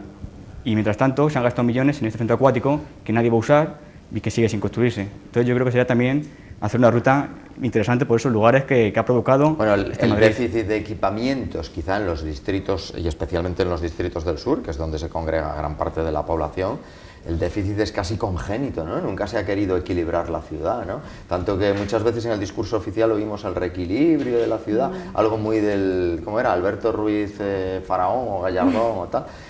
Muchas veces le escuchábamos hablar del reequilibrio, nunca llegó el reequilibrio, ¿no? Y hay barrios que, por ejemplo, llevan años pidiendo biblioteca y, sin embargo, bueno, pues vemos cómo es los cadáveres urbanísticos, ¿no? Me quedo con esta idea de cadáveres urbanísticos que estamos pagando, ¿no? Porque, claro, origina evidentemente una deuda, ¿no? Pero es que... Bueno, perdón, sí. Es que en cuanto a lo que hablaba del reequilibrio y Villaverde, es que fijaros que en Villaverde está la caja mágica, o sea, hemos invertido muchísimo dinero, quizá hacer pues más brillante el distrito de Villaverde con todas las características que tiene, que es uno de los distritos donde más tasa de desempleo hay. Llevamos la caja mágica y ahora resulta que solo se utiliza para el máster de tenis donde puede entrar quien puede entrar, pero que los vecinos de Villaverde no están utilizando y nos hemos gastado muchísimo dinero. Entonces, bueno, pues si reequilibrar los barrios para el Partido Popular significa hacer infraestructuras que cuestan cientos de millones de euros para luego no utilizarlas, pues creo que vamos encaminados. La política no es esa, no es la política que esté beneficiando al conjunto de las mayorías sociales de la ciudadanía madrileña. Antes de entrar de lleno en la lista de los 40 principales, el top 10 de los desastres, que es Ayuntamiento, Botella y Gallardón, o Gallardón y Botella, ¿podríais adelantar la siguiente ruta que tenéis pensada? Pues mira, la siguiente tenés fecha, o sea que te lo digo como primicia para que ya la gente pueda empezar a escribirnos y apuntarse. Es el 13 de diciembre y la vamos a montar en colaboración con los compañeros de Ecologistas en Acción. Esa va a ser una ruta por espacios naturales de la Comunidad de Madrid que o bien ya están siendo agredidos o que tienen una amenaza encima suyo a nivel de construcciones, generación de infraestructuras, vías, autopistas, etcétera, o incluso el Parque Nacional del Guadarrama, que ahora se le ha aumentado el grado de protección supuestamente, pero se le ha recortado el espacio en cuanto a la zona de protección. Y eso es muy grave, es decir, hay una zona más protegida, pero todo lo que era, lo que tenía una cierta figura de protección ha disminuido, ¿no? Entonces eso es lo que queremos enseñar a la ciudadanía. Quizá esta ruta sea más larga porque queremos ir a varias partes de la Comunidad de Madrid, pero eso es un poco la idea. El 13 de diciembre y se llama la ruta... Todavía no tiene nombre, así que... No tiene nombre, bueno, los telespectadores... sugerencias. ¿Cuál es vuestra página web? Sodepaz.org. Sodepaz.org. Pueden ponerle nombre a lo mejor, o aportar sugerencias, ¿no?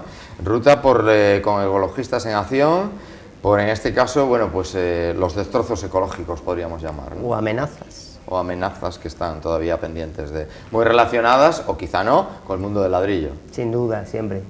El ladrillo siempre, en la política madrileña siempre. Pues ahora sí vamos a entrar con ese top 10 de éxitos, entre comillas, mejor dicho, claramente, de fracasos.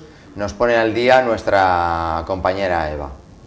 Pues así es, Enrique, pasamos de la ruta del despilfarro a los grandes hits, los grandes éxitos, podríamos decir, bueno, así lo ha batizado Izquierda Unida Madrid, de Alberto Ruiz Gallardón y de Ana Botella, los dos últimos alcaldes de Madrid en los últimos 12 años. Pues también hablamos casi de despilfarro, hablamos de proyectos que en su momento los dos alcaldes anunciaron a bombo y platillo y que vendieron y que incluso se llegó a invertir dinero. ¿Qué ha pasado ahora unos años después? Pues que algunos de ellos no se han llegado a realizar y otros de ellos se han hecho pero están vacíos o abandonados. Enrique, ¿nos desgranas cuál es esta lista de grandes éxitos? Gracias, Eva. Pues vamos con ello. Y hay que decir que es una lista elaborada en este caso por el Grupo Municipal de Izquierda Unida, supongo que con las aportaciones vecinales. Además, a lo largo de todo este tiempo que venimos denunciando toda esta situación, yo creo que lo que hay que poner en evidencia es que los vecinos reaccionan inmediatamente. Por ejemplo, en el mercado de Legazpi, el mercado de las frutas y verduras. Bueno, pues pero ya yo te diría que vayamos por orden para Vale. ir viendo e ilustrándolo con fotografías. Vale, en este caso empezamos por el Covent Garden de la Latina, ¿no? Sí, bueno, esto era como lo denominaba el alcalde. Nos hemos gastado, pues como ponemos aquí... Ya de entrada el nombre es imitando Broadway o algo así, ¿no? Sí, es que al final siempre le dan como mucha imaginación a los proyectos. Sí, pero esto yo recuerdo cómo era, estuvimos en la inauguración, el Mercado de las Flores, agárrate con el nombre, el Mercado de las Flores de Tirso de Molina, ¿no? Que si queda un kiosco de flores yo creo que es mucho. Pues sí. El Covent Garden, ¿qué era el Covent Garden de Latina? Podéis intervenir. Sí, bueno, iba a ser el mercado de la cebada y luego pues al final pues resulta que lo tenemos abandonado y nos ahí estamos lo tenemos gastando, en las imágenes. Sí, 300.000 euros y el distrito sin dotaciones. Pues es que esto es un ejemplo y al final pues lo que tú dices, mucha literatura, mucha originalidad para anunciar los proyectos, nos vamos a hacer la foto y luego lo abandonamos. Y lo que queríamos poner de manifiesto en el debate sobre el estado de la ciudad es precisamente esto, los desastres y los incumplimientos del Partido Popular. De la Latina, del centro de Madrid, al lado de sus casas quizá, nos vamos a Villaverde, la nave Boetticher, ¿no? Otro, quizá, tú... que está acabada. Rubén. Otro ejemplo de la política del PP en Madrid. Una política de Fausto, de vamos a darnos bombo, de vamos a hacernos la foto, pero luego en realidad no hay nada. Porque el máximo gasto que están haciendo en la nave Boetticher es por tener seguridad, porque sigue cerrada. Una nave que se pretendía que fuese la catedral de las nuevas tecnologías, porque así se conoce en el distrito como la catedral históricamente, y cogieron el nombre que le conocemos en el distrito a este lugar para intentar acercarse a nosotros en un barrio que se ha ido desinstitucionalizando poco a poco, se ha ido quitando la industria, en un distrito con un paro altísimo, el paro más alto de Madrid, y la nave totalmente desequipada y sin usarla. Sí, que nosotros decíamos que de tecnología nada, que ni está Ahí ni se la espera. Ahí estábamos viendo cuando era alcalde Alberto Ruiz Gallardón, Sí. bueno, pues viendo un poco las obras y así se quedó, ¿no? Sí, Poco sí, más. Poco más. Lo que pasa es que lo que hablábamos antes, cuando tú no mantienes una infraestructura, pues te gastas dinero en que, bueno, pues que no se deteriore, pero es que al final se deteriora. Entonces, bueno, pues ¿qué sentido tiene eso desocupado? A lo mejor sería interesante abrir un proceso de participación en el que el movimiento vecinal, el movimiento asociativo, dotase de ideas o en cuanto a la necesidad que tiene ese distrito para hacer algo. Si no hay recursos económicos, pues bueno, vamos a dotarlo de vida y de actividad, porque los vecinos siempre están proponiendo cosas, siempre eso hay que preguntar. Pero estos proyectos fallidos puede parecer que simplemente nuestros gestores públicos improvisan. Y creo que algo de eso hay, pero el problema real es que no les gusta hablar con la gente y que la gente opine. Es decir, ¿tú crees que un gestor público puede demoler, sin tener un proyecto claro, la única piscina que había en el distrito centro de Madrid? Es la única que había.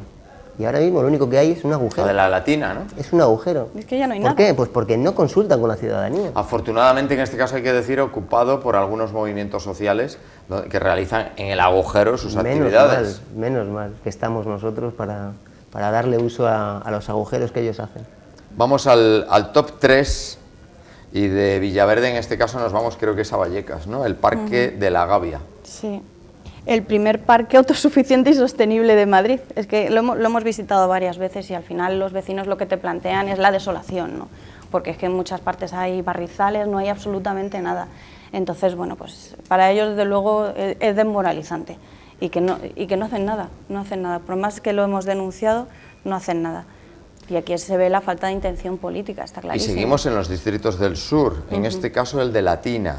Top número 4, el centro de Alzheimer. Y este me toca cerca porque vivo escasamente cerca del lugar. Se anunció en el 2006, se acabó en el 2011, costó como casi 3 millones, algo más de 3 millones de euros y está abandonado. Es más, han tenido que tapiar las ventanas porque lo estamos viendo. Ha habido destrozos, se ha destrozado todo su interior por estar abandonado sin inaugurar. Es que esto es una vergüenza. Y no será que no haya población mayor aquejada de Alzheimer en 3 kilómetros a la redonda, por así decir, sin ir más lejos, ¿no? Pues esto es lo que los vecinos de Madrid tenemos que pedir explicaciones y responsabilidades políticas, pero que nos hemos gastado muchísimo dinero en crear esta infraestructura que es necesaria para los vecinos de Latina y la tenemos cerrada y en estas condiciones. Y luego con decir que es que hay mucho vandalismo, oiga, quien tiene la responsabilidad es usted. Si estuviese funcionando eso no pasaba, porque en las instalaciones que funcionan afortunadamente eso no pasa. Sí, ¿no? pero lo del vandalismo es una excusa bastante... Pero era la política de inauguraciones fantasma de Esperanza Aguirre cuando era la presidenta de la Comunidad de Madrid. ¿Os acordáis que previo a las últimas elecciones autonómicas, donde ella se presentaba? No, pero en este caso es municipal, iba allí y el ayuntamiento hacía la misma política. No, por eso, pero iba allí y se hacía la foto con una máquina que en cuanto salía por la puerta, la máquina también salía por la puerta. Sí, porque la máquina la habían prestado. Sí. Por supuesto, cerraban la puerta y ahí se quedaba la instalación, sin uso. Pues seguimos en los distritos del sur y nos vamos al mercado de Legazpi, ¿no? Pues esto era lo que yo comentaba, que se ha creado un importante proyecto vecinal para el mercado de verduras y frutas, que yo creo que tendría que tener muy en cuenta, valorar el equipo de gobierno. Sé que van a pedir dentro de poco una reunión y ante la falta de recursos económicos, si es que esa es la excusa, bueno, pues vamos a dar voz a los vecinos. Tienen un proyecto de verdad muy importante y es muy numeroso. Entonces, bueno, quizás la oportunidad de que la ciudad sea ahí al está, final, esto es lo que tenemos a día de hoy, sí, ¿no? sea participada por los propios vecinos. Pero es que tienen hasta un proyecto de cómo arreglarlo, es que lo tienen todo al milímetro. Tienen lo que no tiene este Ayuntamiento de Madrid. Top número 6, el Centro Internacional de Convenciones. Pues esto es lo que yo decía, lo del sol naciente que emergería entre las torres de la Castellana. Pues las frasecillas, porque es que sí, las frases son tienen suyas, su miga, ¿no? Son suyas, sí. Son de literatura gallardoniana, creo entender, ¿eh? Sí, esto viene sí, sí. de, ¿cómo es? De aquellos polvos vienen estos lodos, ¿no? Pero es que aquí nos hemos gastado casi 100 Un millones sol de naciente euros, que emergería, no hay es que nada. es todavía, la tengo que leer 2 veces para intentar entender lo que es, ¿no? Un sol naciente que emergería entre las torres de la Castellana. Aquí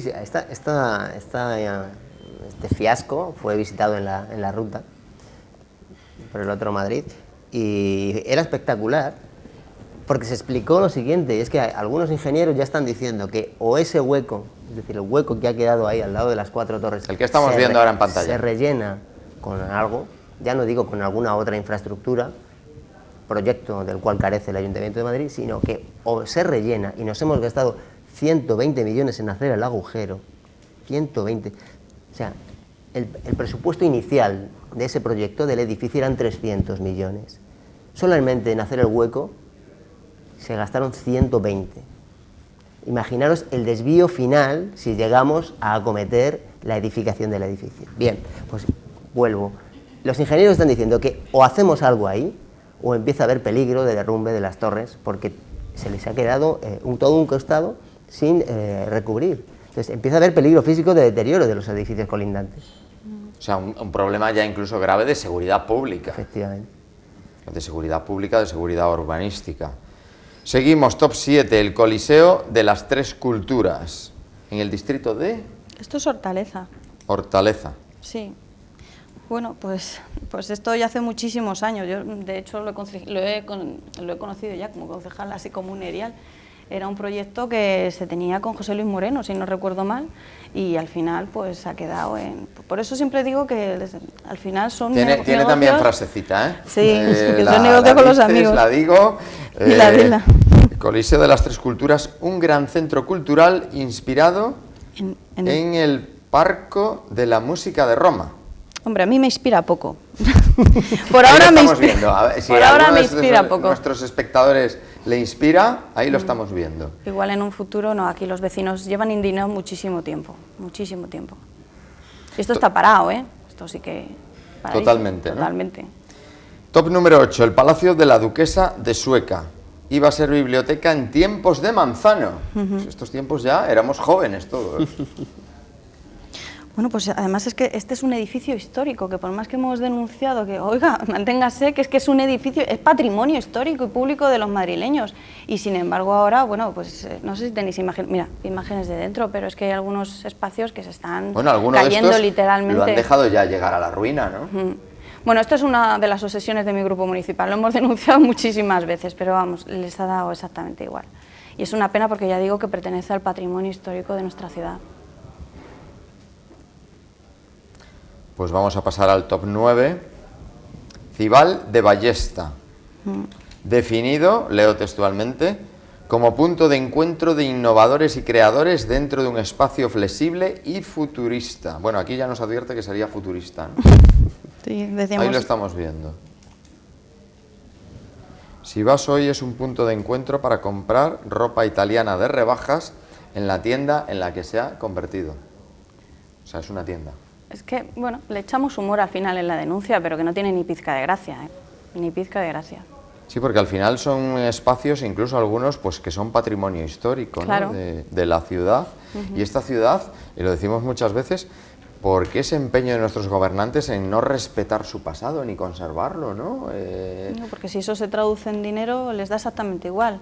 Aquí lo terrible de todo esto es que se piensan que por gobernar 4 o 20 años pueden decidir cómo va a ser el futuro de esta ciudad y el futuro de nuestro patrimonio a lo largo de siempre. Entonces, bueno, pues yo espero que los ciudadanos decidan otra cosa dentro de poco, en mayo, pero que llevan más de 25 años haciendo de Madrid su cortijo. Y vamos por último al top número 10, leo textual, el Broadway madrileño, otro de los términos que acuñó aquel, ¿cómo era? El gobierno de los mejores, el de Gallardón.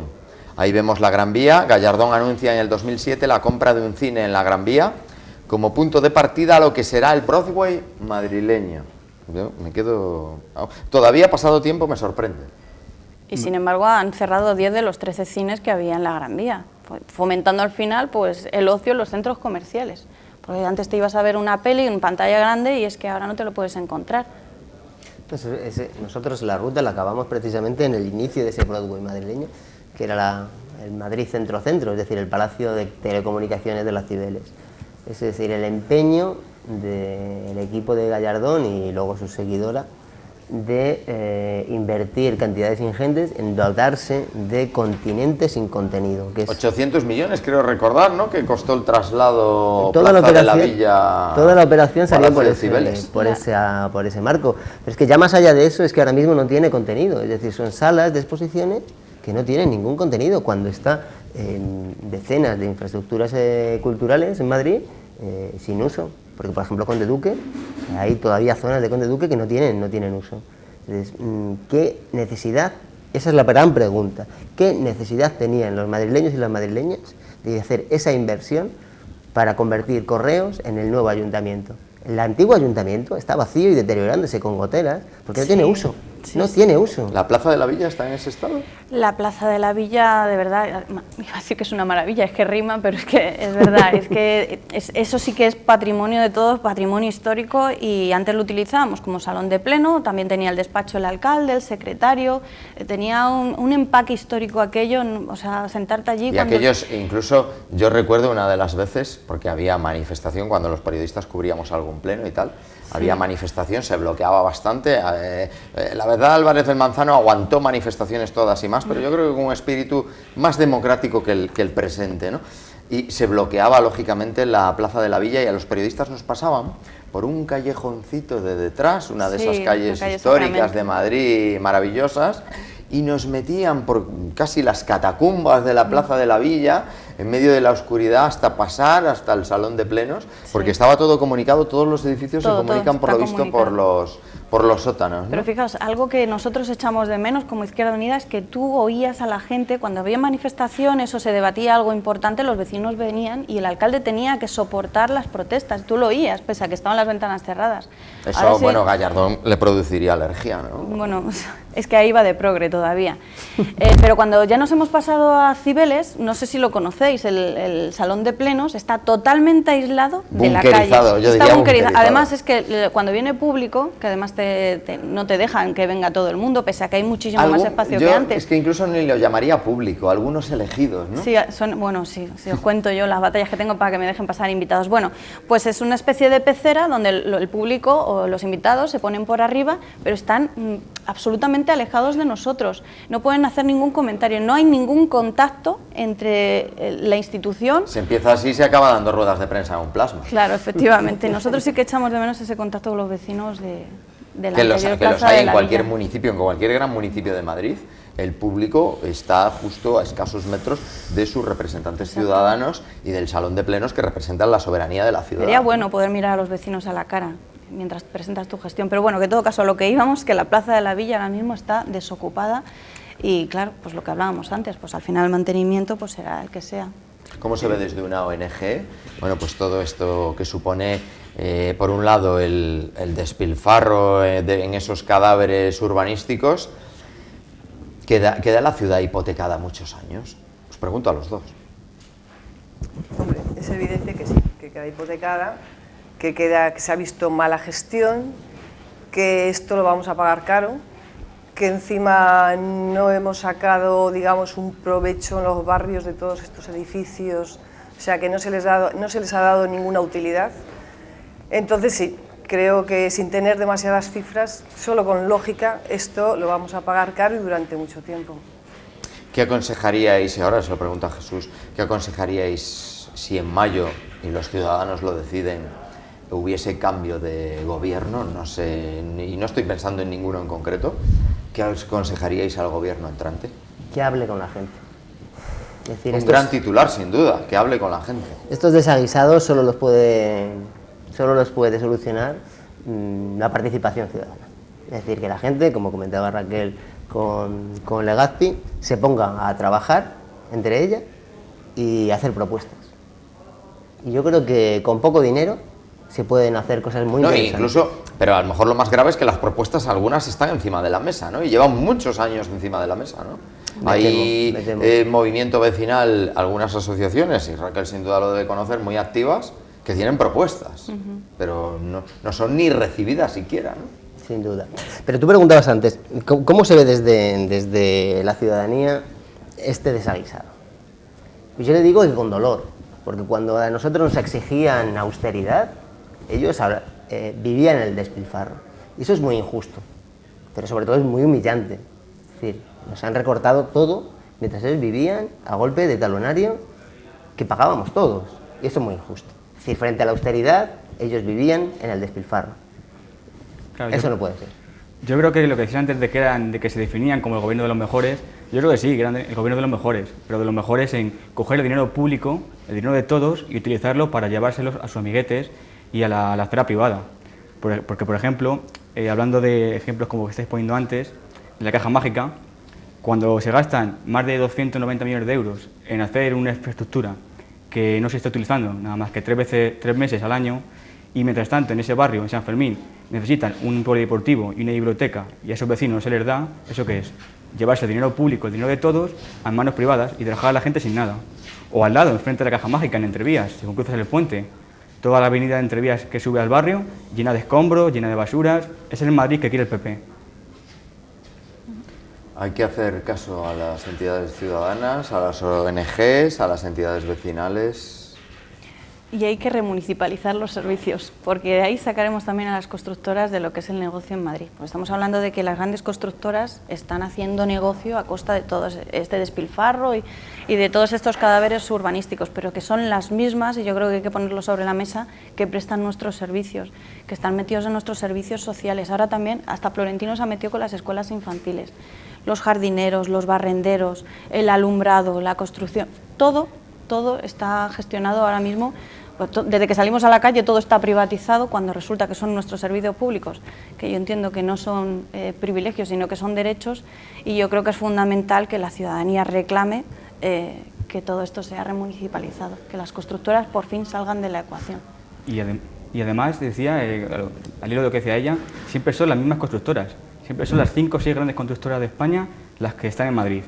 Incluso en las obras pequeñas, que podría decir, una obra pequeña podrían dársela a una pequeña empresa, una mediana empresa. Pero ahí coinciden, pues, os lo pregunto a los 4, ahí coinciden los programas, y más que los programas, la acción de gobierno, tanto del PP como del PSOE, ¿no? Porque se me viene a la memoria el gran éxito, en todo caso, del último gobierno de Zapatero, era el plan E del ladrillo, ¿no? Sí, sí, que se dio a llamar en levante las aceras que se las pagamos, ¿no? O algo así, era un plan destinado a las constructoras, ¿no? Sí, sí, más que a la creación de empleo, nosotros lo vimos así. Y pasó en Madrid, que resulta que construimos cosas y luego no teníamos dinero para dotarlas, ni siquiera mobiliario ni de personal. Así que sí, por supuesto, el Partido Socialista también ha impulsado un modelo de desarrollo basado en el ladrillo. Pues yo, si queréis añadir algo, porque os voy a agradecer la participación en esta tertulia, pero no me gustaría, si me lo permitís, Lourdes, Jesús, Rubén, que tenemos aquí a una candidata a las primarias de Izquierda Unida, Raquel López. ¿Cuál es el calendario? ¿Cómo va el proceso? Y sobre todo para informar a los telespectadores. Izquierda Unida ha abierto la candidatura a las elecciones autonómicas y a las elecciones municipales para mayo en primarias. Y ahora se está en el proceso, si no me equivoco, de recogida de avales. Sí, y bueno, los simpatizantes hasta el día 4, ya me queda nada, pero ya lo tengo todo controlado. Bueno, yo creo que lo fundamental de esto es que hay que explicarle a los vecinos de Madrid que como creemos en la participación, pues somos los primeros que vamos a hacer pues un mecanismo en el que los vecinos de Madrid decidan quiénes son las personas que encabezamos los proyectos políticos, en este caso de Izquierda Unida. Así que, bueno, para la Alcaldía de Madrid nos presentamos 3 compañeros por ahora, porque ya os digo que el cierre de avales es el día 4, y para la Comunidad de Madrid otros 3, y bueno, en ese sentido, pues todos creo que vamos a representar muy bien a Izquierda Unida, pues tenemos matices, evidentemente, pero van a ser los vecinos de Madrid a los que hago un llamamiento para que participen los que decidan esto. Yo creo que es una cosa muy ilusionante para recogida de avales el día 4, hasta sí, el día 4. Hasta el día Supongo 4. Que proclamación de candidatos. Pues proclamación el día 7, del 22 de octubre al 15 de noviembre, los simpatizantes que quieran apuntarse, pues mediante la web. Hasta el 15 de noviembre. Hasta el 15 de noviembre. Mediante la web de Izquierda Unida se puede hacer simpatizante para participar en el proceso, o sea que más abierto imposible. ¿Se cierra y eso se cierra? Eso se cierra, se publicarán los censos por si hay reclamaciones y a partir de ahí, el día 30 de noviembre, se votará. O sea, el 30 de noviembre, el 1 de diciembre conocemos los resultados. Conoceremos, sí. O sea, tenéis candidatos. Tendremos candidatos y esos candidatos... O candidatas, bueno, yo espero que sea candidata, pero bueno, en todo caso nos pondremos al servicio del proyecto que hemos aprobado los órganos de dirección, que es participar ahora mismo en Ganemos, en los procesos que se están dando de convergencia, en torno siempre a un programa y a la defensa también de nuestra identidad política. Nosotros somos de izquierdas, ni de ni de centro del tablero ni de nada de esto, sino de izquierdas. Y practicáis la democracia con primarias, que no se han inventado ahora. No, la verdad es que no se han inventado ahora, pero bueno, en todo caso yo creo que hay que poner en valor que Izquierda Unida lleva 30 años defendiendo los intereses de la clase trabajadora. Ahora está feo decirlo de la clase trabajadora, pero es la verdad, llevamos 30 años. No nos acomplejamos de decir que somos de izquierdas y en todo caso somos absolutamente generosos en cuanto a listas, candidatos, etcétera. Para nosotros lo fundamental es la convergencia en torno a ese programa, porque además tenemos un programa bastante ya concreto, llevamos 30 años trabajando en la ciudad de Madrid. Pues en todo caso, desde aquí mucha suerte, aquí la tienen, bueno, y trabajando en el Grupo Municipal de Izquierda Unida todos los días en el Ayuntamiento de Madrid, ¿no? Sí, yo creo que eso es yo creo que el valor que tengo es ese, que llevo ya tiempo trabajando por la ciudad de Madrid. Mucha suerte te deseamos. Y a los cuatro, pues daros las gracias, Lourdes, gracias por venir, Jesús, Rubén y Raquel, esta es vuestra casa. Y a ustedes, como siempre, darles las gracias por la atención. Sabemos que cada vez son más, ya saben, con la reorganización de canales en TDT, el dividendo digital, esa resintonización nos pueden colocar en la memoria en el 9 de Sumando a Distancia. Dentro de 7 días, de nuevo con todos ustedes, temas de actualidad, y esperemos que en este caso venga la actualidad más tranquila. Gracias y buenas noches.